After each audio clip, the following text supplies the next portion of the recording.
The alarm didn't go off. That was the first thing. Then the coffee maker died mid-brew, leaving you with half a cup and a full day ahead. You grabbed your keys, already 10 minutes behind, and hit traffic that shouldn't exist at this hour. The meeting you prepared for all week started without you. Your carefully rehearsed points, the slides you stayed up perfecting, the promotion you could almost taste, someone else presented. Someone else got noticed. By lunch, your phone buzzed with a text that unraveled something you thought was solid. By evening, you were staring at the ceiling, that familiar tightness spreading across your chest, wondering why nothing ever goes according to plan. That feeling sitting with you right now? It's been felt by every person who's ever tried to build something, love someone, or simply make it through a day with some dignity intact. We're all fighting the same invisible battle against reality itself, expecting one thing, colliding with another. 2,500 years ago, the Buddha discovered something about this collision. Something so simple, it sounds almost too easy. Yet the people who truly understand it have found a kind of peace that doesn't depend on everything going right. For the next few hours, we're going to explore that discovery together. If it feels right, grab a cozy blanket, settle somewhere quiet, and let this be a moment of global connection. You can rest here, drift if you need to, return when you're ready. Let's begin where the teaching always begins. With suffering, we can actually touch.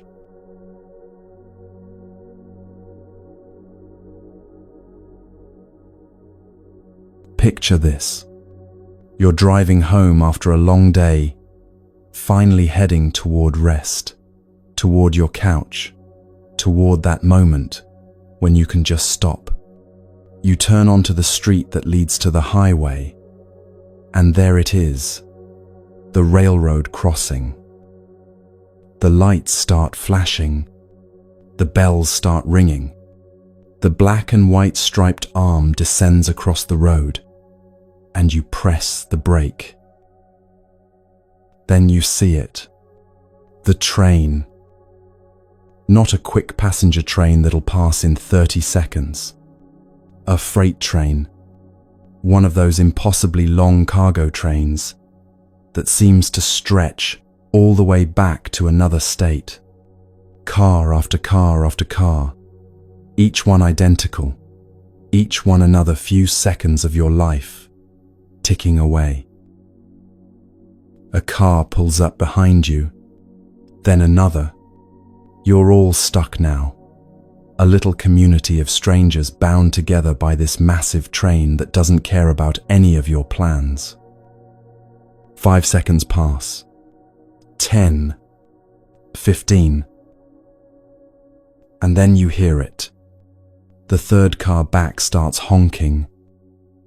Long, aggressive blasts of the horn, as if the sound waves might somehow reach the conductor 2 kilometers down the track and convince him to stop, reverse, apologize for the inconvenience. It's absurd, isn't it? Honking at a freight train. But before we judge that person too harshly, let's be honest. We've all done some version of this. We've sent the angry text that won't change anything. We've replayed the argument in our heads for the 100th time, rewriting history with better comebacks. We've gripped the steering wheel until our knuckles turned white, as if our frustration might magically dissolve the traffic ahead. We've refreshed our email, obsessively, willing the response we want to appear. We've lain awake constructing elaborate speeches we'll never give, solving problems that may never arise, preparing for futures that exist only in our anxious imagination. We honk at freight trains every single day. And here's the question worth sitting with. Why? What makes an intelligent, rational person lean on a horn in front of an unstoppable train? What makes us yell at a computer screen, snap at someone we love, or lie awake at 3 a.m, replaying a conversation we can't change? The answer is simpler than you might think.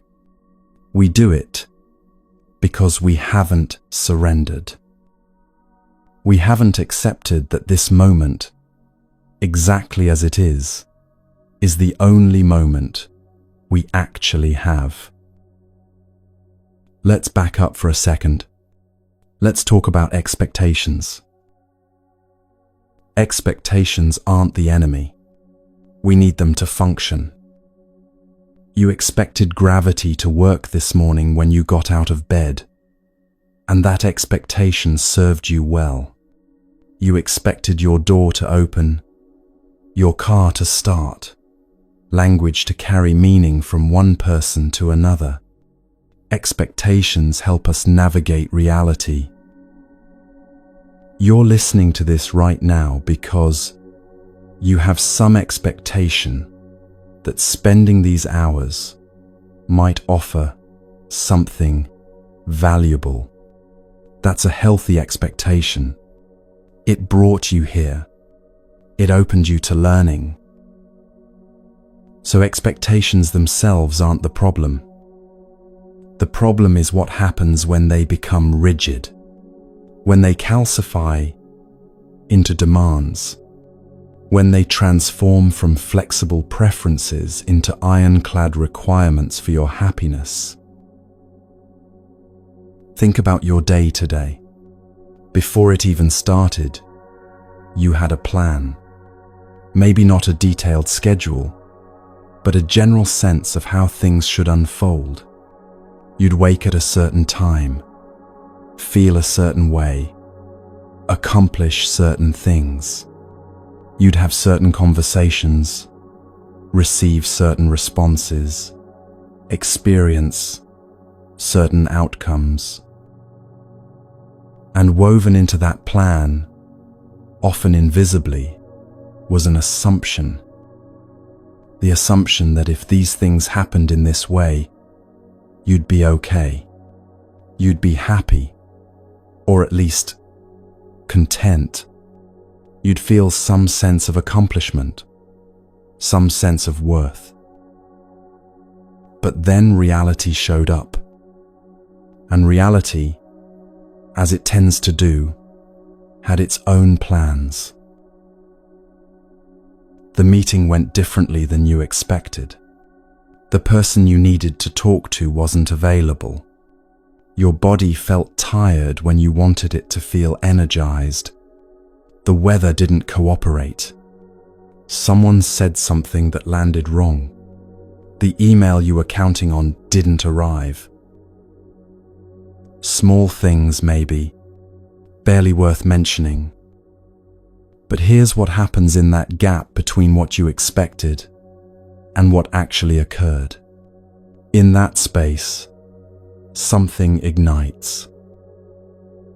Frustration, disappointment, anxiety, anger, that tight feeling in your chest, that low-grade irritation that colors the rest of your day. The Buddha had a word for this, dukkha, often translated as suffering, but that's not quite right. Dukkha is more subtle. It's the pervasive unsatisfactoriness of clinging to things as we want them to be, rather than meeting them as they are. It's the suffering that comes from fighting the freight train. Now, here's where it gets interesting. That plan you had for today, that expectation about how things should unfold, where did it come from? You made it.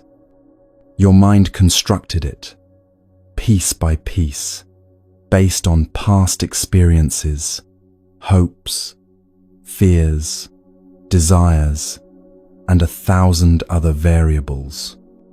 It's a mental model, a prediction, a story you're telling yourself about a future that doesn't exist yet. And there's nothing wrong with that. Planning is part of being human. We orient toward the future. We set goals, make commitments, build towards something. But watch what happens next.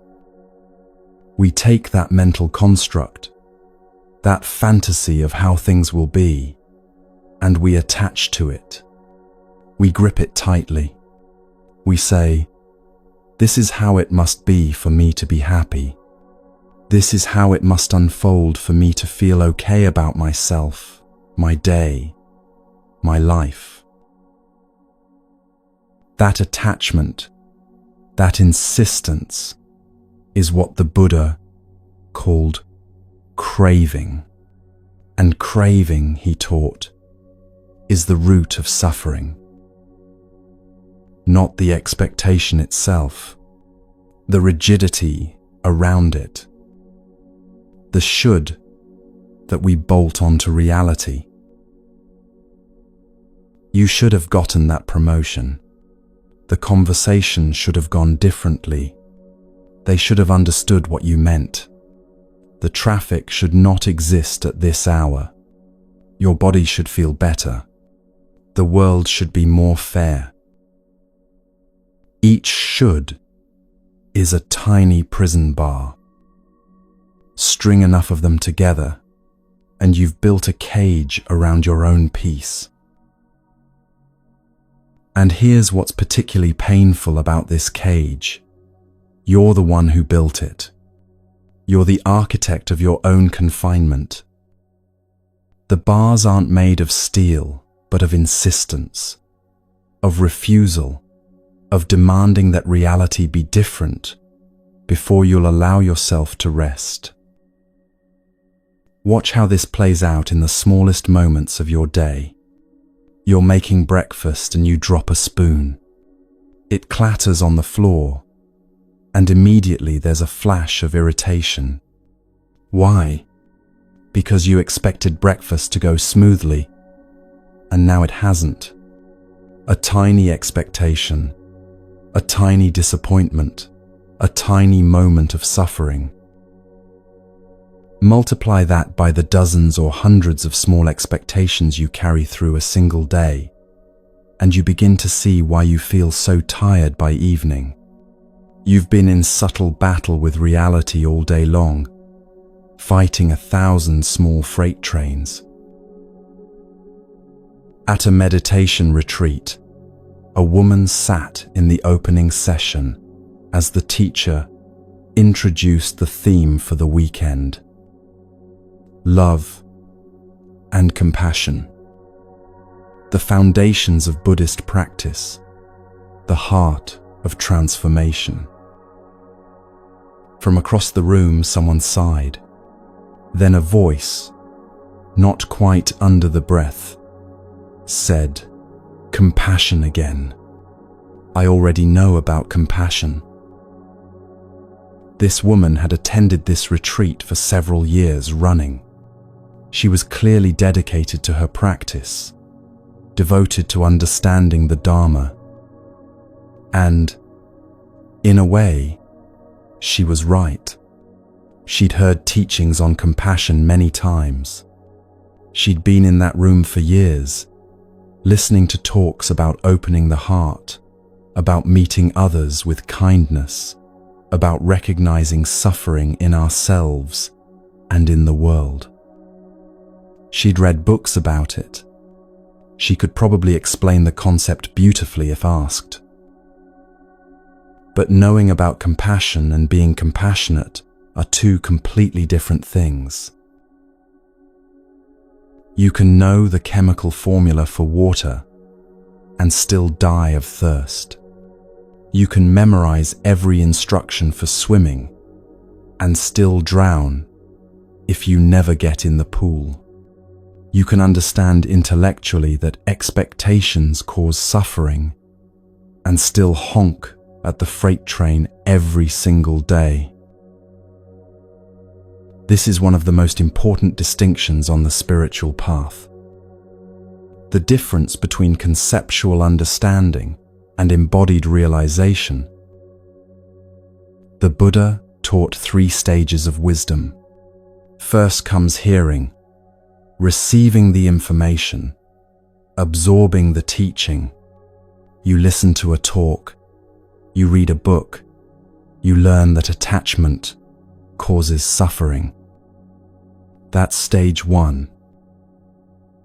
Second comes reflection, processing that information, examining it from different angles, testing it against your own experience. You think about times you've suffered because of rigid expectations. You analyze the patterns. You begin to see the truth of the teaching in your own life. That's stage 2. But neither of those stages transforms you. Not really. The third stage is meditation, which doesn't mean sitting cross-legged on a cushion. It means returning again and again to the truth, training your mind to rest in that understanding, integrating it so deeply that it becomes your natural response rather than something you have to remember. That woman at the retreat had completed stage 1 many times over. She'd heard about compassion. Maybe she'd even done some stage 2 reflection. But she hadn't yet moved into stage 3, where compassion becomes not something you know, but something you are. And the truth is, most of us haven't either. We're all students. We're all just beginning to understand how deep these teachings go. Even the great teachers, the ones who've studied and practiced for decades, still consider themselves students of the Dharma, because these teachings go all the way down. Love and compassion and patience and acceptance, they reach into the ultimate nature of reality itself. We won't fully embody them until we're very close to awakening. Some teachers give the same teaching 20, 30 times. The same text, the same manual, the same essential truth. And each time, if you really listen with openness, you discover something new. Because these teachings are like mines filled with treasure. They're vast and they're deep, and you can spend a lifetime exploring them without exhausting their wisdom. So the question isn't whether you know about these things. The question is whether you're willing to practice them, to return to them again and again, especially when it's difficult, especially when everything in you wants to honk at the freight train. Let's come back to that moment at the railroad crossing. The train is passing, car after car. You're stuck there, and the person behind you is leaning on the horn. In that moment, that person has 2 choices. Actually, we all have 2 choices every time reality doesn't match our expectations. Choice 1, surrender And this is a strong word, maybe even an uncomfortable one. Submit, yield, bow to what is. Not in defeat, not in weakness, but in recognition of reality. There is a train. It is blocking your path. No amount of frustration, anger, or horn honking will change that fact. So you can accept it. You can let your body relax into the seat. You can take a breath. You can look at the train, really look at it, and think, here is reality. This is what is happening right now. Maybe you even find something interesting in it. The rhythm of the cars passing, one after another, the graffiti someone painted on the side, a splash of color in the gray afternoon, the unexpected pause in your day, this moment of forced stillness in a life that rarely stops moving. Choice 2. Insist. Refuse to accept what is. Tighten your grip on how things should be. Fight the moment. Resist. Honk the horn. Curse under your breath. Grip the steering wheel. Feel the frustration build in your chest, like a small fire that will burn for the rest of your evening. That frustration, the Buddha taught, is like dry kindling in a forest that hasn't seen rain in months. One small spark and the whole thing goes up in flames. You're already frustrated because you didn't accept the train. You're already tight, already irritated. Then the car in front of you inches forward slightly, and you think they might try to go around, but they don't. That's the spark. Suddenly you're not just annoyed about the train, you're furious at the incompetent driver ahead of you, at the railroad company for running trains during rush hour, at yourself for taking this route, at your boss for making you stay late, at the person you're supposed to meet for not understanding, at life itself for being so relentlessly difficult. All of that from one unaccepted moment. The Buddha could predict your suffering with mathematical precision, not because he was psychic, but because he understood cause and effect. The more rigid your expectations, the more attached you are to things going a certain way, the more you'll suffer when they inevitably don't. It's almost predictable how much frustration you'll experience based on how tightly you're gripping your plan, your idea of how this moment should be, your requirement that reality conform to your preferences before you'll allow yourself to be at peace. And here's what's so tender about this, so heartbreaking, in a way.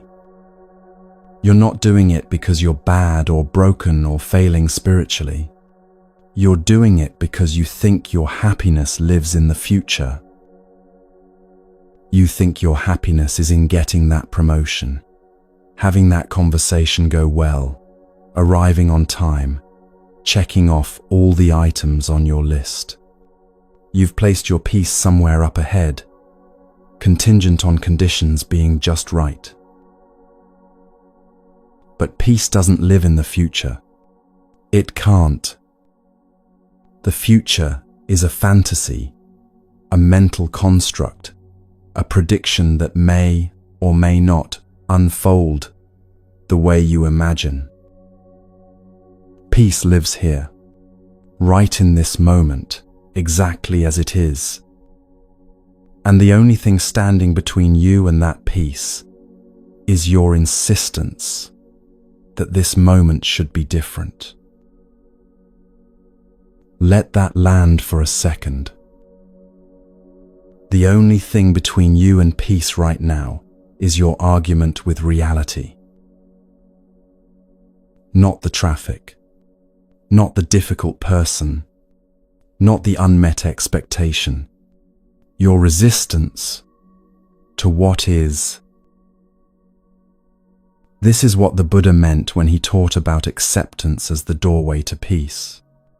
He wasn't saying you have to like everything that happens. He wasn't saying you can't work to change difficult situations or grow or improve your circumstances. He was saying something much more radical. He was saying that peace isn't about changing reality to match your preferences. It's about meeting reality exactly as it shows up, without the overlay of resistance, without the should that keeps you in constant battle with the present moment. This isn't passivity. This isn't giving up. It's the opposite. When you stop fighting the train, when you accept that yes, there is a train, and yes, I'm stopped here right now, something miraculous happens. Space opens up. Your nervous system relaxes, and from that relaxed, spacious, accepting place, you can actually respond wisely. Maybe you pull out your phone and send a text letting someone know you'll be late. Maybe you take 3 deep breaths and feel your shoulders drop. Maybe you turn on music you love and let yourself rest for these few unexpected minutes. Maybe you simply sit there, hands loose on the wheel, watching the train pass, marveling at the strange gift of forced stillness. But when you're busy honking at the train, gripping the wheel, building the fire of frustration in your chest, you can't do any of that. You're stuck in reaction, trapped in resistance, suffering unnecessarily. And here's the beautiful, liberating truth at the heart of all of this. You don't have to wait until conditions are perfect to be at peace. You don't have to wait until you get the promotion, until the relationship heals, until your health improves, until the traffic clears. Peace is available right now, in this imperfect moment, with all its frustrations and disappointments and unmet expectations. Not because everything is okay, but because you've stopped demanding that everything be different before you'll allow yourself to rest. That's the invitation. Not to lower your standards or stop caring about your goals or abandon your plans, but to hold them lightly, to meet each moment with openness rather than rigidity, to notice when you're honking at freight trains and gently, compassionately ask yourself, what would it feel like to stop? What would it feel like to surrender to this moment, exactly as it is? Not because you're defeated, but because you're finally ready to stop fighting a battle you can't win. The battle against reality itself.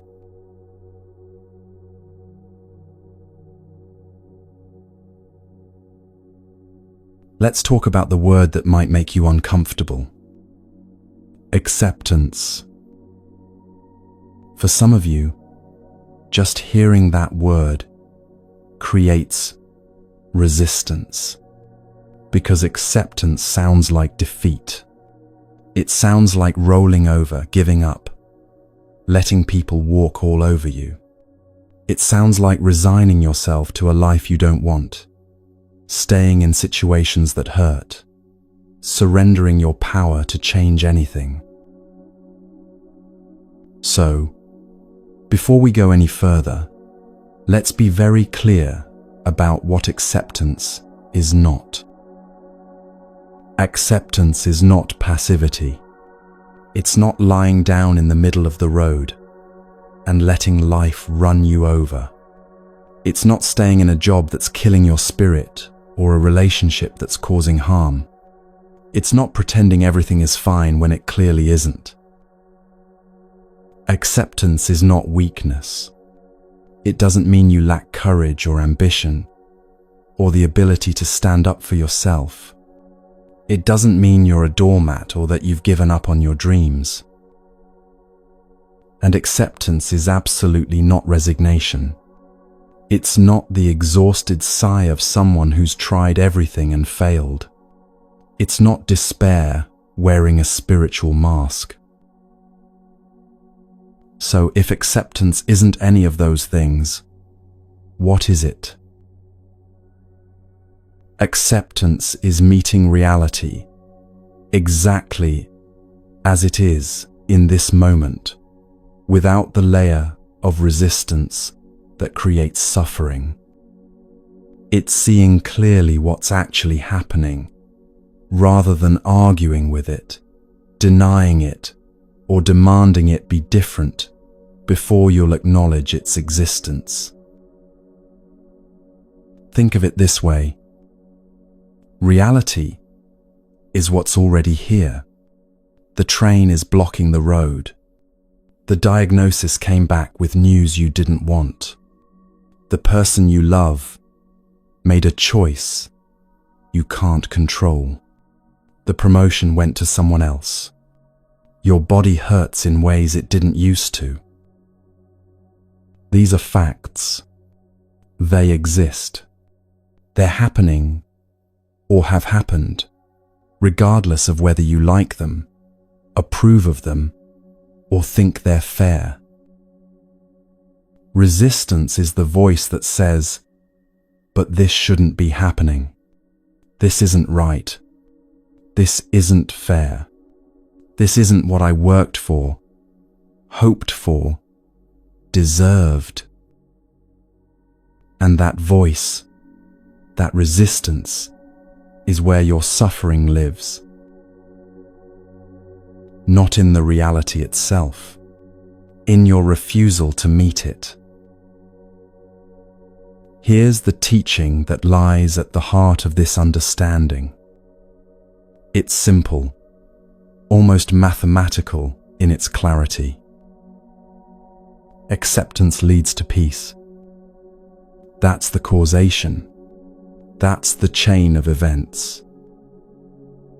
When you accept what is, when you stop fighting the present moment, something in your nervous system relaxes. The tightness in your chest loosens. Your shoulders drop.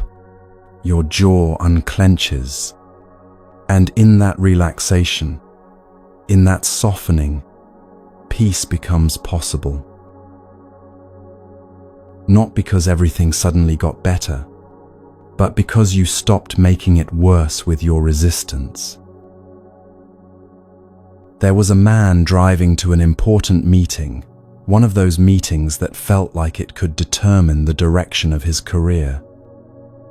He'd prepared for weeks. He knew his presentation inside and out. He'd left early, giving himself plenty of time.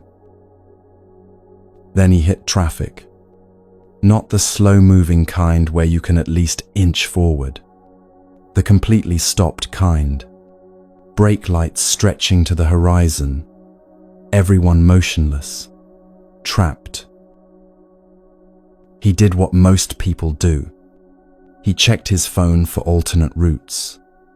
But he was on a highway with nowhere to exit. He called ahead to let them know he'd be late. Heard the disappointment in their voices. He gripped the steering wheel and felt his heart start racing, that familiar panic rising in his chest. This was it. His chance, slipping away, because of something completely outside his control. The unfairness of it burned in his throat. And then, sitting there in his car, with nowhere to go and nothing to do about it, he remembered something he'd heard once. That you always have a choice about how you meet this moment. So he tried something. He took his hands off the wheel and let them rest in his lap. He took a breath, and then another. And he said out loud, to himself, to the universe, to no one in particular, "This is what's happening right now." Not, "This shouldn't be happening." Not, "This is terrible." Just, "This is what's happening." He felt something shift. Not in the traffic, which remained completely stopped, but in his body. The panic began to recede. His breathing steadied. He looked around and really saw where he was for the first time. The late afternoon sun coming through the window. The person in the car next to him, also stuck, also dealing with their own disappointment. The strange community of strangers, all bound together in this shared moment of complete helplessness. He ended up missing the meeting entirely. By the time traffic cleared, it was over. But something else happened. He called back and explained what had occurred, speaking from a place of calm rather than frantic apology. And because he was calm, because he'd already accepted what couldn't be changed, he was able to think clearly about what could be changed. He proposed a video call for the next day, sent his presentation materials ahead of time, followed up with a thoughtful email. He got the contract, not despite missing the meeting, but perhaps because of how he handled missing it. But what struck him most about that day, what he would carry forward for years, was discovering that he could be okay, even when things didn't go his way. That peace wasn't dependent on everything working out perfectly. That he'd been carrying this belief his whole life. The belief that he could only relax once everything was under control, and it wasn't true. The peace was available all along. He'd just been refusing to access it because he was too busy fighting what is. Let's look at another story, a harder one. A woman in her early 40s went to her doctor for a routine checkup. She'd been feeling tired, more than usual, but she attributed it to stress, to working too much, to getting older. The doctor ran some tests. The diagnosis came back with words no one wants to hear. Chronic illness. Manageable, but not curable. Something she'd live with for the rest of her life. Something that would require adjustments, medications, careful attention to her body's limits. Her first response was denial. This couldn't be right. She got second opinions, third opinions. She researched obsessively, looking for the article or study or treatment that would prove everyone wrong. Then came anger. Why her? She'd taken care of herself, eaten well, exercised. She had things she wanted to do, plans that didn't include managing a chronic condition. It wasn't fair. Then bargaining. Maybe if she changed everything about her lifestyle, if she tried this supplement or that diet, if she meditated enough or prayed enough, it would go away. And finally, for a long time, a kind of low-grade despair, a sense that her life, the life she'd imagined, was over before it had really begun. She lived in this state for months, fighting the diagnosis, resenting her body, grieving the future she'd expected. And the irony was that her resistance, her constant battle with reality, was making her sicker. The stress of non-acceptance was taking a toll as real as the illness itself. Then one morning, sitting in her kitchen with her untouched coffee growing cold, something shifted. She didn't plan it. She wasn't trying to be spiritual or wise. She was just exhausted from fighting. And in that exhaustion, she finally stopped. She looked at her body, this body that had served her faithfully for 42 years, and was now asking for something different from her. And she said, okay, this is what's happening. This is my reality now. Not with resignation, not with defeat, but with a kind of tender recognition. This is what is. And when she stopped fighting it, when she finally accepted what was actually happening, rather than exhausting herself trying to make it not be true, something extraordinary occurred. She started living again, really living. She began to listen to her body in ways she never had before. She learned its new rhythms, its needs, its wisdom. She made the adjustments that were necessary, not with resentment, but with care. She let go of some dreams and discovered new ones. She learned to ask for help, something she'd never been good at. She built a life that worked with her limitations, rather than constantly railing against them.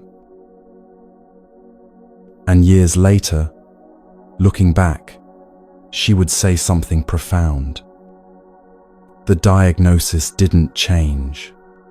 I still have this condition, but my suffering around it ended the day I stopped insisting it shouldn't exist. The pain is still there sometimes, but the suffering, that was something I was adding. Pain is inevitable, the Buddha taught. Suffering is optional. Pain is what happens when reality includes difficulty, loss, illness, death. These are part of being human, part of having a body, part of loving people and things that don't last forever. But suffering is what we create when we refuse to accept that pain is happening, when we layer resistance and denial and anger and "this shouldn't be" on top of the pain that's already present.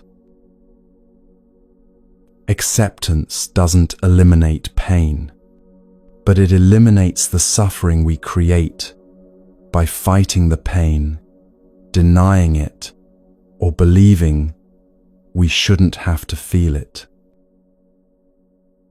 One more story, because this pattern shows up everywhere in life. A young man was in a relationship he thought would last forever.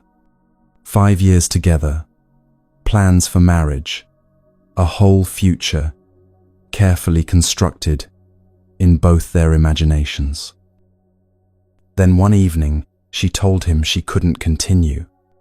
Something fundamental had shifted for her. She still cared about him, but she couldn't be in the relationship anymore. He tried everything to change her mind. He made promises, negotiated, explained all the reasons they should stay together. He replayed every conversation they'd ever had, looking for the moment where things went wrong, the thing he could have done differently. But she was clear. It was over. For months, he lived in a kind of limbo, not quite accepting that it had ended, not quite moving forward.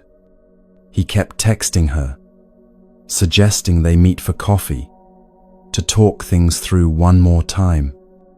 He kept half of his attention on the possibility that she'd change her mind, that they'd find their way back to each other. His friends worried about him. He'd lost weight. He wasn't sleeping well. He was stuck in a story about how things should be, rather than dealing with how things actually were. Then one night, walking home from work, he stopped in the middle of the sidewalk. People flowed around him, annoyed at the obstacle he'd become, but he just stood there, finally facing the truth he'd been running from. She wasn't coming back. This relationship was over. That future he'd imagined wasn't going to happen. And instead of collapsing under the weight of that truth, he felt something unexpected. Relief. Because the truth, even when it's painful, is solid ground. You can stand on it. You can start from there. But as long as you're living in fantasy, in what should be, or what might be, if only things were different, you're standing on nothing. You're suspended in a kind of suffering that has no end, because you never let yourself arrive at what's real. He went home that night and wrote her one final message, not trying to change her mind or keep a door open, just acknowledging the truth, thanking her for what they'd shared, and saying goodbye. It hurt. Of course it hurt. The pain didn't disappear because he accepted it.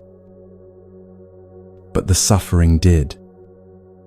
The agonizing, constant suffering of non-acceptance lifted, and in the space that opened up, he could finally begin to grieve, to heal, and eventually to move forward.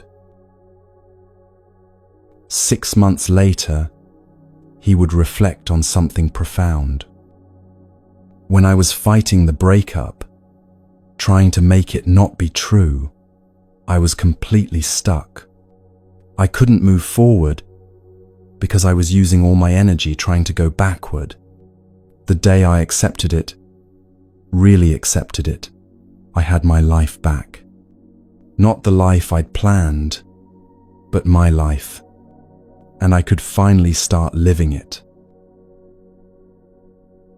Do you see the pattern in these stories? In all 3 cases, acceptance didn't change the external reality. The traffic didn't clear faster. The diagnosis didn't go away. The relationship didn't magically repair itself. But something profound changed internally. A kind of softening happened. A releasing of the clench, the fight, the endless argument with what is. And in that softening, in that space that opens, when you stop contracting against reality, peace becomes possible. Not the peace of everything being perfect, but the peace of finally being present with what's actually happening, instead of exhausting yourself wishing it were different. This is what the Buddha meant when he taught that acceptance is the doorway to peace. It's not the only doorway. There are others, but it's the one most of us keep missing because we're so busy looking for a doorway that leads somewhere else.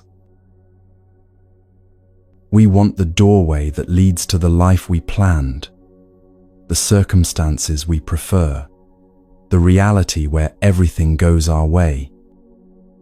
And we'll stand in front of that locked door for years, decades even, pushing against it, demanding it open, refusing to acknowledge that it's not a door at all. It's a wall we're beating our heads against.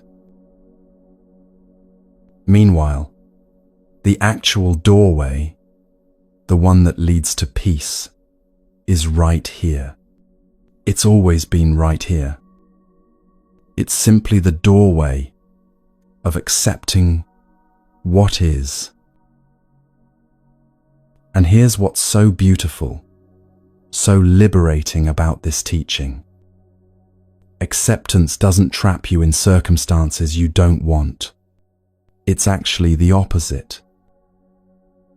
When you're fighting reality, when you're stuck in non-acceptance, all your energy goes into that fight.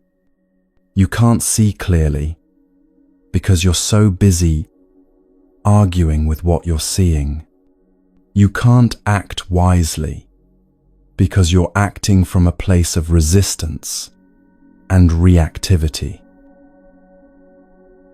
But when you accept what is, when you meet reality clearly, without the fog of resistance, something miraculous happens.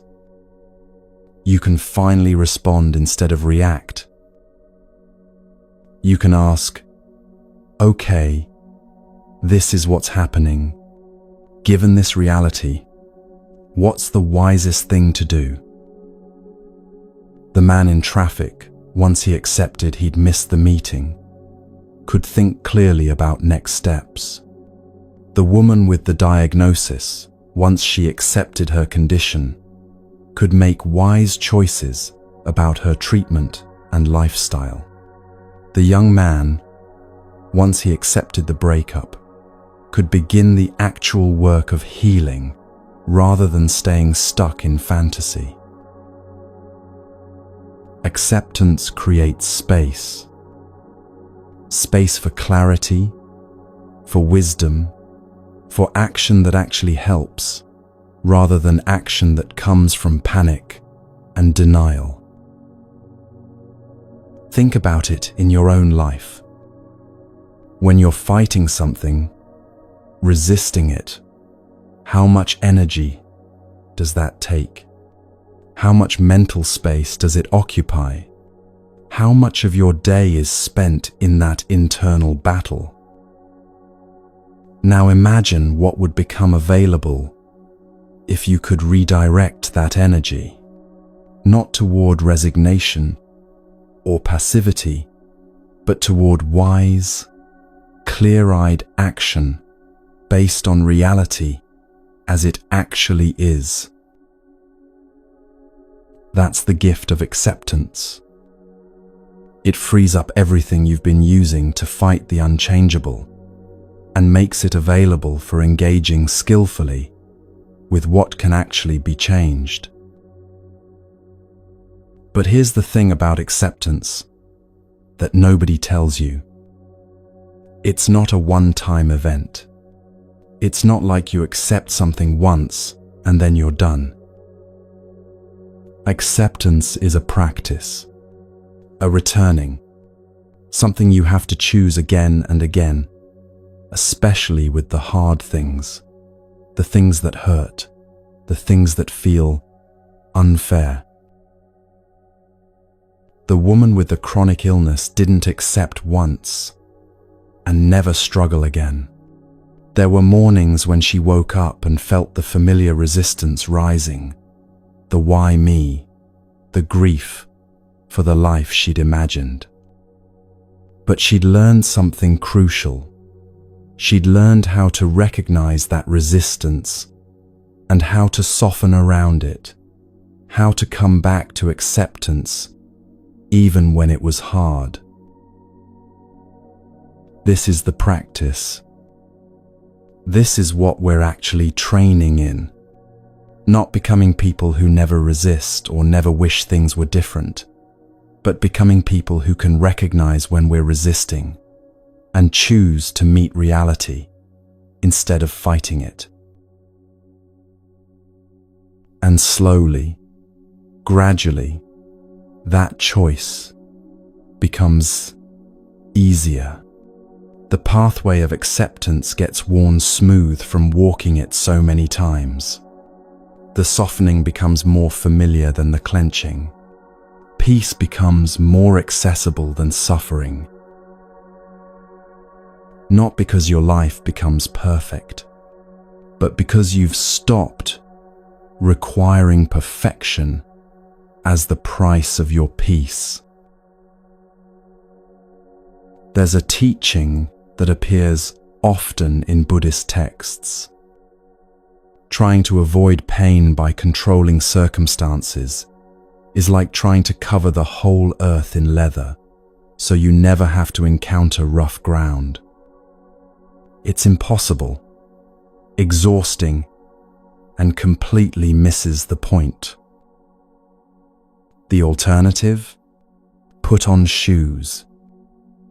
Cover your own feet. Develop the inner resources to walk through life as it actually is, rather than exhausting yourself trying to pave every path ahead of time. Acceptance is how you put on shoes. It's how you develop the capacity to walk through difficult terrain without being destroyed by it. It's how you build resilience not by avoiding pain, but by learning to meet it without adding layers of suffering on top. And the peace that comes from acceptance is different from the peace of everything going your way. The peace of everything going your way is fragile. It depends on circumstances remaining favorable, on people behaving the way you want, on life cooperating with your plans. It's conditional peace, and conditions change constantly. But the peace that comes from acceptance, from meeting reality as it is, that's stable. It doesn't depend on circumstances being perfect. It's available in traffic, and in illness, and in heartbreak. It's available on the worst day of your life, and on the most ordinary day. Because it's not peace despite what's happening. It's peace that includes what's happening, that makes room for all of it. The joy and the pain, the success and the failure, the plans that work out and the ones that fall apart. This is the doorway you've been missing.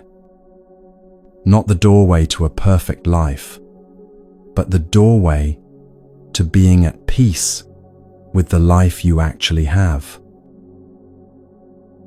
And standing in that doorway right now, maybe you're thinking, this sounds beautiful, but I don't know if I can do it.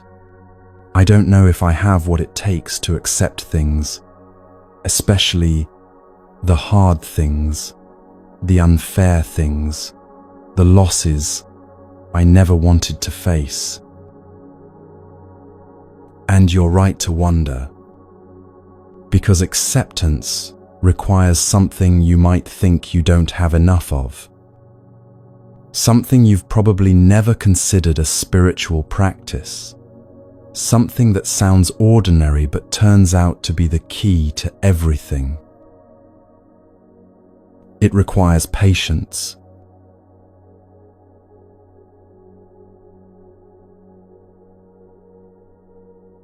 When most of us hear the word patience, we think of one thing: waiting, tolerating difficult people, not losing our temper when someone cuts us off in traffic, or when the customer service line keeps us on hold for 40 minutes.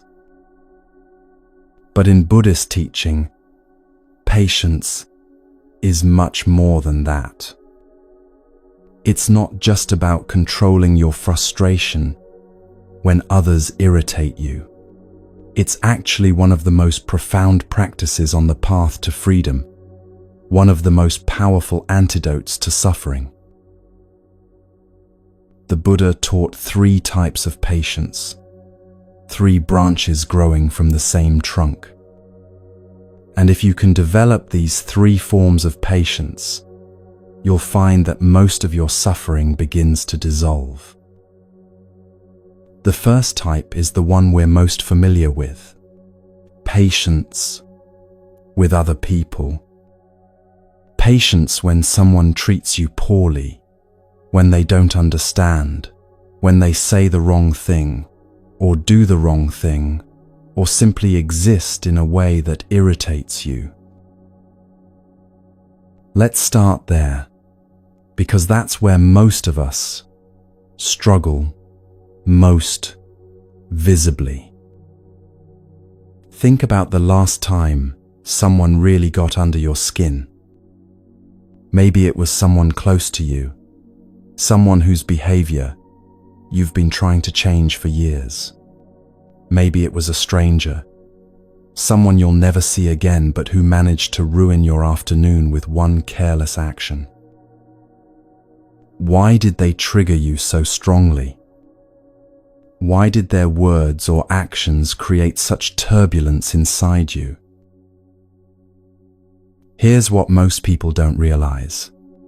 When someone triggers you, when they provoke a strong reaction in you, they're not creating something new. They're revealing something that was already there. They're holding up a mirror, and what you see in that mirror, what you react to so strongly, is often something about yourself that you haven't wanted to look at. The person who criticizes you triggers the part of you that already criticizes yourself. The person who seems lazy triggers your own fear of not being productive enough. The person who needs attention triggers the part of you that feels unseen. This doesn't mean the other person's behavior is okay. It doesn't mean you have to accept mistreatment or that everything is your fault. But it does mean that the intensity of your reaction often tells you more about your inner landscape than it does about the other person. There's wisdom in an old teaching that says everyone you meet is fighting a battle you know nothing about. The person who was rude this morning might be caring for a dying parent. The colleague who snapped might be dealing with chronic pain. The stranger who cut you off in traffic might have just received devastating news. You don't know. You can't know. All you see is the surface behavior, and you judge it based on your own expectations and needs. There's a test for this, one that reveals where you really stand with patience and kindness. Pay attention to how you treat people who can't do anything for you. The server at the restaurant, the person who cleans the office building, the cashier at the grocery store, the stranger asking for directions on the street. How do you speak to them? With the same kindness and respect you'd give your boss or someone you're trying to impress? Or with something less, something dismissive, something that reveals you see them more as functions than as fellow human beings? This test is so revealing because these interactions cost you nothing. There's no strategic benefit to being kind to the waiter, They're not going to advance your career or introduce you to someone important.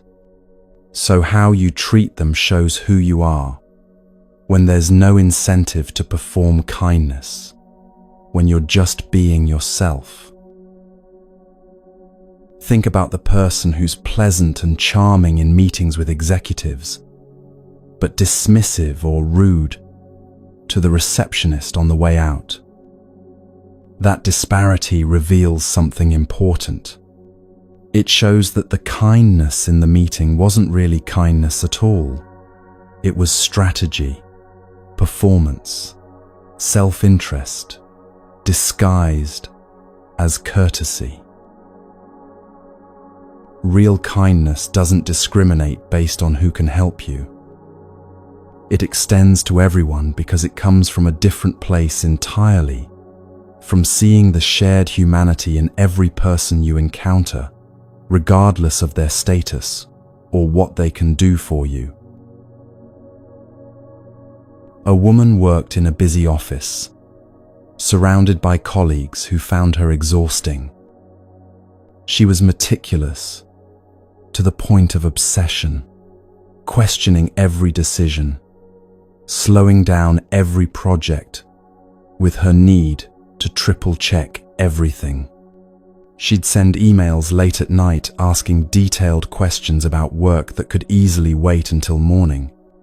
She'd redo her own completed tasks if she found even the tiniest error. People whispered about her. They thought she was neurotic, controlling, making everyone's life harder with her perfectionism. They avoided working with her when they could. Then one day, during a team lunch, the conversation turned personal. Someone asked about childhoods, about what shaped people. And this woman, who usually kept herself so carefully controlled, shared something she rarely talked about. Her father had been an alcoholic, not the kind who drank quietly at home, but the unpredictable kind, the volatile kind. As a child, she'd learned that the only way to stay safe was to be perfect, to never give him a reason to turn his attention, his anger toward her. She'd become hypervigilant, checking and rechecking everything, anticipating problems before they arose, creating order in a chaotic environment because order meant safety. These patterns had kept her alive as a child. But now, decades later, they were keeping her trapped. She knew this. She was working with a therapist, trying to unlearn what had once been necessary for survival, but was now just exhausting. But healing doesn't happen overnight. Neural pathways formed in childhood run deep. You can't just decide to stop being hypervigilant when hypervigilance kept you safe for 18 years. The people listening around that table felt something shift. Their judgment softened. Their irritation transformed into something closer to tenderness. She wasn't trying to be difficult. She was trying to survive using the only tools she'd ever learned. And everyone who'd been annoyed by her perfectionism had completely missed what was actually happening. Someone doing her very best to function while carrying a childhood that still lived in her nervous system. This is what the Buddha meant when he taught about seeing the suffering behind behavior. Every difficult person you encounter is suffering in some way. Their behavior, the thing that triggers you, is often their unskillful attempt to deal with that suffering. The aggressive person is often afraid. The controlling person often feels powerless. The person who needs constant validation often carries deep wounds of not being seen. And when you can see that, when you can look past the irritating behavior to the suffering underneath, something shifts. Not immediately, not perfectly, but gradually. Your impatience softens, your judgments quiet, and what emerges is something closer to compassion. This doesn't mean you have to tolerate harmful behavior. You can set boundaries, protect yourself, walk away from situations that aren't healthy. But you can do all of that without the overlay of harsh judgment, without the story that this person is fundamentally wrong or bad or less worthy of kindness than anyone else. They're just human, struggling like you, doing their best with limited tools and old wounds and fears they might not even be aware of. That's the first type of patience. Patience with others, even when they're difficult, even when they trigger you, even when they seem to be making your life harder. Now let's talk about the second type, one that's even more challenging for most people. Patience with your own growth. When you start any new practice, whether it's meditation, or learning an instrument, or changing a habit, there's usually a honeymoon phase. Everything is new and interesting. You're excited about the possibility of transformation. The novelty itself creates a kind of pleasure. Someone starts meditating, and it feels profound. They sit there for 20 minutes and think, this is it. This is the answer. I'm going to do this every day for the rest of my life. The practice feels magical during this phase. Every session seems to offer something new, a moment of calm, an insight, a sense of possibility. It's easy to be consistent because you're being carried by enthusiasm. But then something happens. Usually, after a few weeks or months, the newness wears off. The practice becomes familiar, predictable, and instead of feeling inspired, you start to feel bored. This is the second stage, the disenchantment. The meditation cushion starts to feel uncomfortable. Your mind wanders more than it settles. 20 minutes feels very long, and you start checking the timer.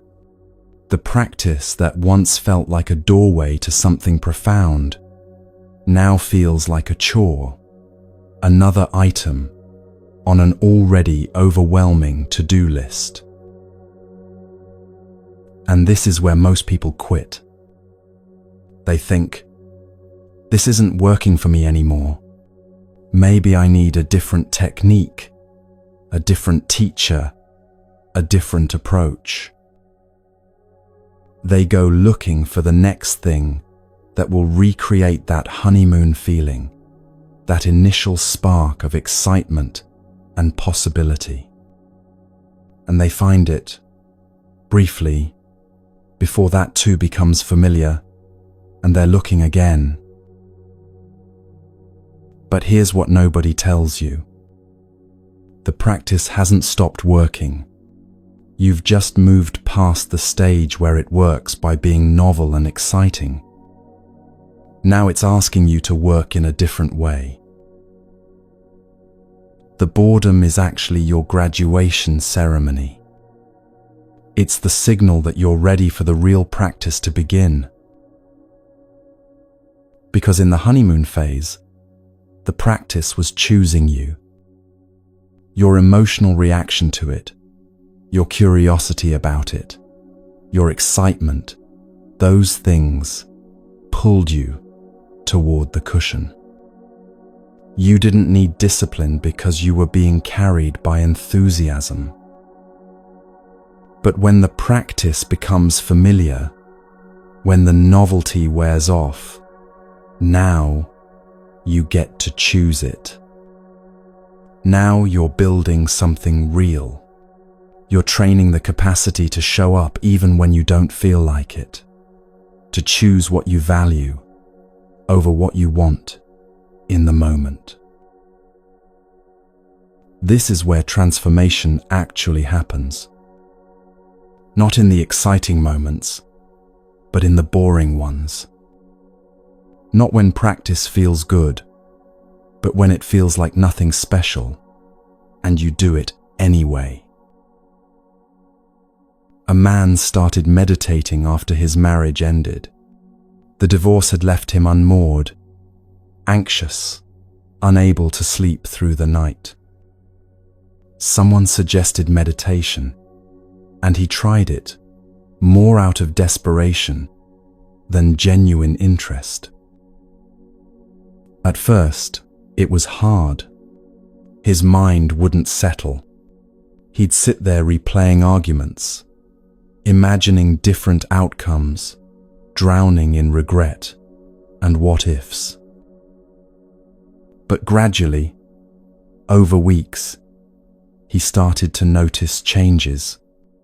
He could take a breath and actually feel himself calm down. He could watch a thought arise and not immediately believe it, not immediately get swept away by it. He started sleeping better. The constant anxiety began to soften. He became devoted to the practice. Every morning, 30 minutes on the cushion before anything else. It felt like the most important thing he did all day, the foundation that made everything else possible. But after about 6 months, something shifted. The practice started to feel routine. Some mornings, he'd sit there thinking about his work schedule. Other mornings, he'd fall asleep. It stopped feeling like a revelation and started feeling like just sitting there, watching the clock, waiting for it to be over. He almost quit. The voice in his head said, "Maybe I've gotten what I needed from this. Maybe it's time to try something else." But something made him keep showing up. Maybe stubbornness, maybe intuition, maybe just the simple fact that he'd built a habit and didn't want to break it. Even on the mornings when it felt pointless, when his mind wandered constantly, when he couldn't remember why he'd ever thought this was helpful, he kept sitting down on that cushion. And slowly, over months, something shifted again. Not back to the honeymoon phase, not back to that initial excitement. Something different entirely. He stopped caring whether the session felt good, or profound, or peaceful. He stopped evaluating each sit as successful or unsuccessful. He started to understand that the practice was working not in those special moments of clarity, but in the ordinary moments of just showing up. The muscle he was building wasn't the muscle of having peaceful meditations. It was the muscle of consistency, of choosing to care for himself even when it wasn't entertaining, of returning to what mattered even when what mattered felt boring. This was the third stage, the mature practice, where you no longer need the practice to feel good because you understand it's nourishing you, whether it feels good or not. Years later, looking back, he realized something profound. The practice didn't save his life during the honeymoon phase when everything felt magical.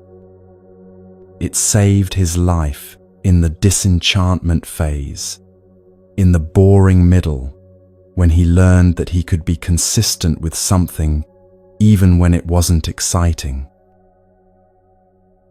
That capacity, the capacity to show up for what matters even when it's not stimulating, that's what actually transforms you. That's what builds a real foundation for change. This is the second type of patience. Patience with your own growth. Patience with the slowness of transformation, with the inevitable boring middle, with the disenchantment that's actually a doorway rather than a dead end. And then there's the third type, perhaps the most subtle, and in some ways, the most challenging. Patience with uncomfortable truth. There are truths about reality that we don't want to hear, truths that threaten our sense of control, our ideas about how things should be, our stories about who we are. Impermanence. For one, everything changes. Everything ends. The job you love, the health you have, the people you cherish, none of it is permanent. You know this intellectually, but really letting it in, really accepting it, is another matter entirely. Or the truth about control. How little of life you actually control. You can influence things, work toward outcomes, make wise choices, but you can't control whether you get sick, whether the people you love will stay, whether your plans will work out. Or the truth about who you are, that you're not as patient as you think, not as selfless, not as wise, not as far along the path as you'd like to believe. These truths are uncomfortable. They put cracks in the stories we tell ourselves, and our first instinct is usually to reject them, to defend against them, to find reasons why they don't apply to us, or why they're not really true. But spiritual growth requires patience with uncomfortable truth. It requires the willingness to hear things that challenge you, that show you where you're still stuck, that reveal the ways you're creating your own suffering. And here's where it gets tricky. Because once you start on a spiritual path, once you identify as someone who's working on themselves, your ego doesn't disappear. It just moves into a smaller box. Before, you were living in the box of regular life. The ego could seek status through money or appearance or achievements or social position. But now you've decided to be spiritual, to work on yourself, to pursue enlightenment. So the ego has to adapt. It has to find new ways to feel important, new ways to be better than others, new ways to avoid the discomfort of ordinary humanness. It starts collecting spiritual knowledge like trophies, taking pride in how many retreats you've attended, how many hours you've meditated, how much you know about Buddhist philosophy. It compares your practice to others' practices and finds ways to feel superior. Or it becomes invested in being seen as humble, as selfless, as someone who's really making progress, which is just another form of seeking specialness, another way the ego maintains its sense of importance. This is what the teachings call the ego, dressed in spiritual clothes. And it's more dangerous than the ordinary ego because it's harder to see, easier to rationalize, more subtle in its operations. The ordinary ego is obvious. You can see when someone is being arrogant, selfish, status-seeking. But the spiritual ego hides behind beautiful words and seemingly selfless actions. It's much harder to recognize, especially in yourself. There's a teaching that appears in many meditation manuals, particularly in Tibet. It says that of all the ways to measure spiritual progress, the most reliable isn't how much you know or how many practices you've mastered. It's how much your self-obsession has decreased. How centered are you on yourself, on your own needs, your own comfort, your own perspective, your own feelings? How often do you use words like I and me and mine? Researchers actually studied this. They brought volunteers into a room and told them to wait while they prepared an experiment. But the real experiment had already started. Hidden cameras and microphones recorded the volunteers as they sat there making small talk with each other. The researchers counted how many times each person used self-referential words in casual conversation. I, me, my, mine. Just normal conversation about their lives, their opinions, their experiences. Then they followed up with these volunteers months and years later, tracking their psychological well-being, their relationships, their career trajectories, even their physical health. What they found was striking. The people who used the most self-referential language in that brief waiting room conversation had significantly more psychological problems down the line. More depression, more anxiety, more difficulty in relationships and careers, even more physical health issues. Not because saying I causes these problems, but because frequent self-reference is a marker of self-obsession. And self-obsession, the Buddha taught 2,500 years ago, is the root of suffering.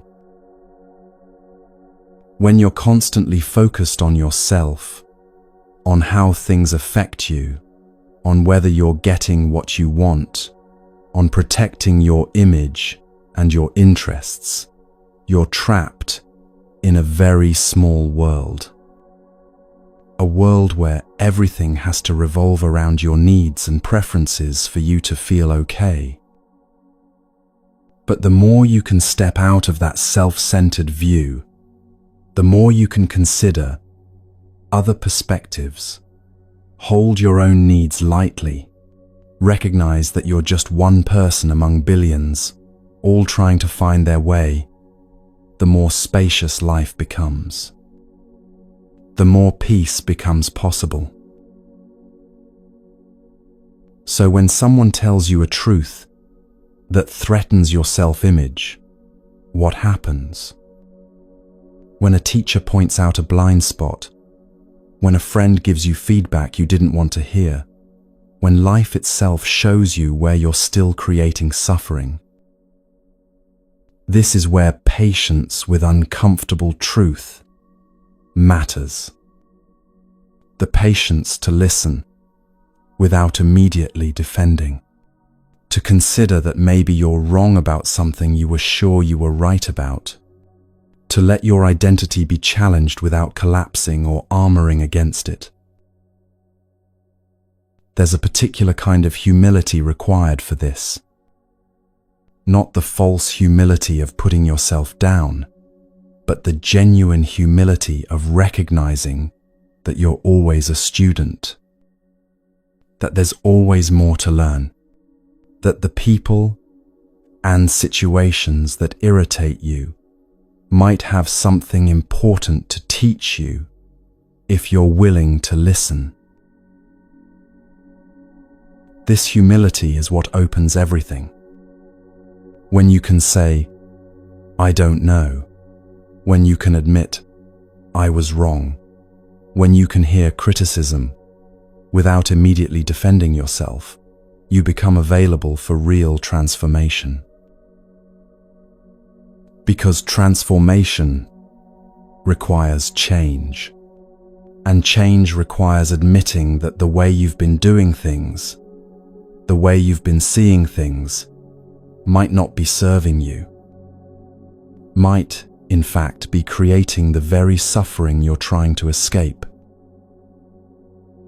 These three types of patience, patience with others, patience with your own growth, patience with uncomfortable truth, they're like three branches of a tree. And if we look at what they share, at the trunk from which all three grow, we find something beautiful. They all require acceptance. They all require you to stop fighting with reality and start meeting it as it is. Patience with others requires accepting that people are who they are, not who you wish they'd be. That they're doing the best they can with the tools and understanding they have, even when their best seems inadequate to you. Patience with your own growth requires accepting that transformation is slow, that you can't skip stages, that boring and difficult phases are part of the process, not problems to be solved, or evidence that something's wrong. Patience with uncomfortable truth requires accepting that reality doesn't care about your preferences, that impermanence and lack of control are features of existence, not bugs, and that your ego will resist these truths until the day you finally, fully let them in. And underneath all of that acceptance is peace. The peace that comes when you finally stop fighting, stop resisting, stop demanding that this moment be different before you'll allow yourself to rest. That's the trunk of the tree. Acceptance leading to peace. And from that peace, from that grounded, spacious, softened place, wise action becomes possible. Not reaction, not resistance, but response. Measured, clear, aligned with your deepest values, rather than your momentary frustrations. So, when that difficult person triggers you tomorrow, you'll have a choice. You can react from that old place of impatience and judgment, or you can pause, take a breath, and remember that they're fighting battles you can't see. When your practice feels boring next week, when the excitement has worn off and you're tempted to quit, you'll have a choice. You can give up and start looking for the next shiny thing, or you can recognize that you've graduated to the stage where real transformation becomes possible. When life shows you a truth you don't want to see, When someone points out a blind spot, or when circumstances reveal your lack of control, you'll have a choice. You can defend, deny, and stay stuck, or you can soften into the humility that opens everything. These aren't easy choices. Patience isn't easy, but it's possible, and it gets easier with practice. The pathway gets worn smooth from walking it again and again, until one day you realize that patience has become not something you're trying to cultivate, but something you are. It's woven into how you meet the world, how you meet others, how you meet yourself. And in that patient meeting, in that accepting presence, suffering begins to dissolve. Not because everything becomes perfect, but because you've stopped requiring perfection as the price of your peace.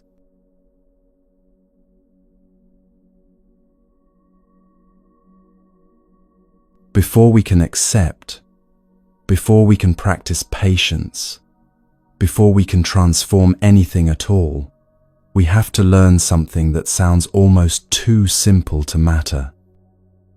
We have to learn how to listen. Not hearing, listening. There's a world of difference between the two. You can hear something 100 times and never really listen to it. The words enter your ears, bounce around in your mind for a moment, and then disappear without leaving any real trace. You've heard it, but you haven't received it. You haven't let it in. And here's what most people don't realize. You can't integrate what you haven't truly heard. You can't practice what you haven't genuinely received. You can't embody wisdom that never made it past your ears. This is why the same teachings get repeated over and over in spiritual traditions. Not because the teachers have run out of things to say, but because hearing something once, or even 10 times, doesn't mean you've actually listened to it. Think about the most important truths in your life. The things that actually changed you, that shifted something fundamental in how you see, or act, or relate to the world. How many times did you hear those truths before you really listened? Someone tells you that you need to slow down, that you're burning yourself out. You hear them, you nod, maybe you even agree, but you don't change anything. They tell you again a month later, again a few months after that. You hear them every time, but you're not listening. Then one day, maybe after your body finally forces you to stop, maybe after you miss something that matters because you were too exhausted to be present, something shifts. And you hear that same truth. You need to slow down, and this time it lands differently. This time you actually listen. What changed? Not the words, not the truth being spoken. What changed was your willingness to receive it. The Buddha taught that wisdom comes in 3 stages. First comes hearing, receiving information, being exposed to the teaching. Second comes reflection, processing that information, examining it, testing it against your experience. Third comes meditation, integrating the truth so deeply that it becomes part of who you are. But everything depends on that first stage. If you don't truly listen, if you don't genuinely receive the teaching, you have nothing to reflect on, nothing to integrate, nothing to practice. So what does it mean to really listen? There's an analogy that appears in traditional teachings about this. Imagine there's a deep canyon between you and the truth being communicated. You're standing on one side, the teaching is on the other. For that truth to reach you, for you to receive it, a bridge needs to be built. And that bridge requires effort from both sides. The person teaching, the person speaking, has to meet you where you are. They have to find language that connects with your experience, examples that resonate with your life, ways of explaining that don't require you to already understand what they're trying to teach you. They're building their side of the bridge toward you. But you have to build from your side too. You have to reach toward the teaching with genuine curiosity, with effort, with openness. You have to work to extract the meaning behind the words, to understand what's being pointed at, even when the pointing isn't perfect. Neither side can do all the work.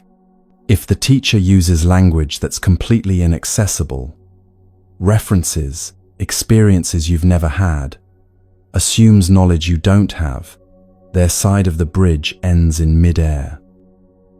You can't reach it, no matter how hard you try. But if you don't extend any effort at all, if you just wait passively for understanding to arrive without working to grasp it, your side of the bridge never leaves the ground. The teacher can build as skillfully as they want, but you'll never meet them. Listening is that meeting in the middle.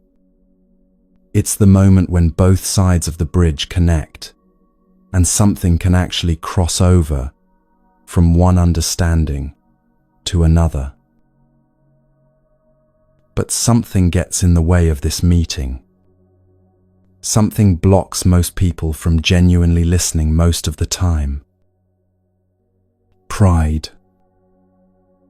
Not the obvious kind of pride, not arrogance or superiority. Something more subtle. The pride of thinking you already know. You hear the first few words of a teaching and you think, I've heard this before. You recognize a concept and you assume you understand it fully. You notice similarities to something you've read and you stop paying attention because you think you've already gotten what this has to offer.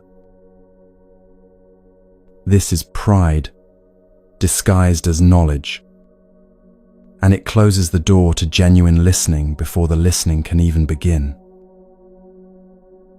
There's a story about a teacher who would give the same teaching repeatedly, year after year, retreat after retreat, the same text, the same essential message, the same core insights. Some students would come once, hear the teaching, and never return. They'd think, I've learned that now. Time to move on to something new. But other students would come back year after year, hearing the same teaching 5 times, 10 times, 20 times. And each time they'd discover something new.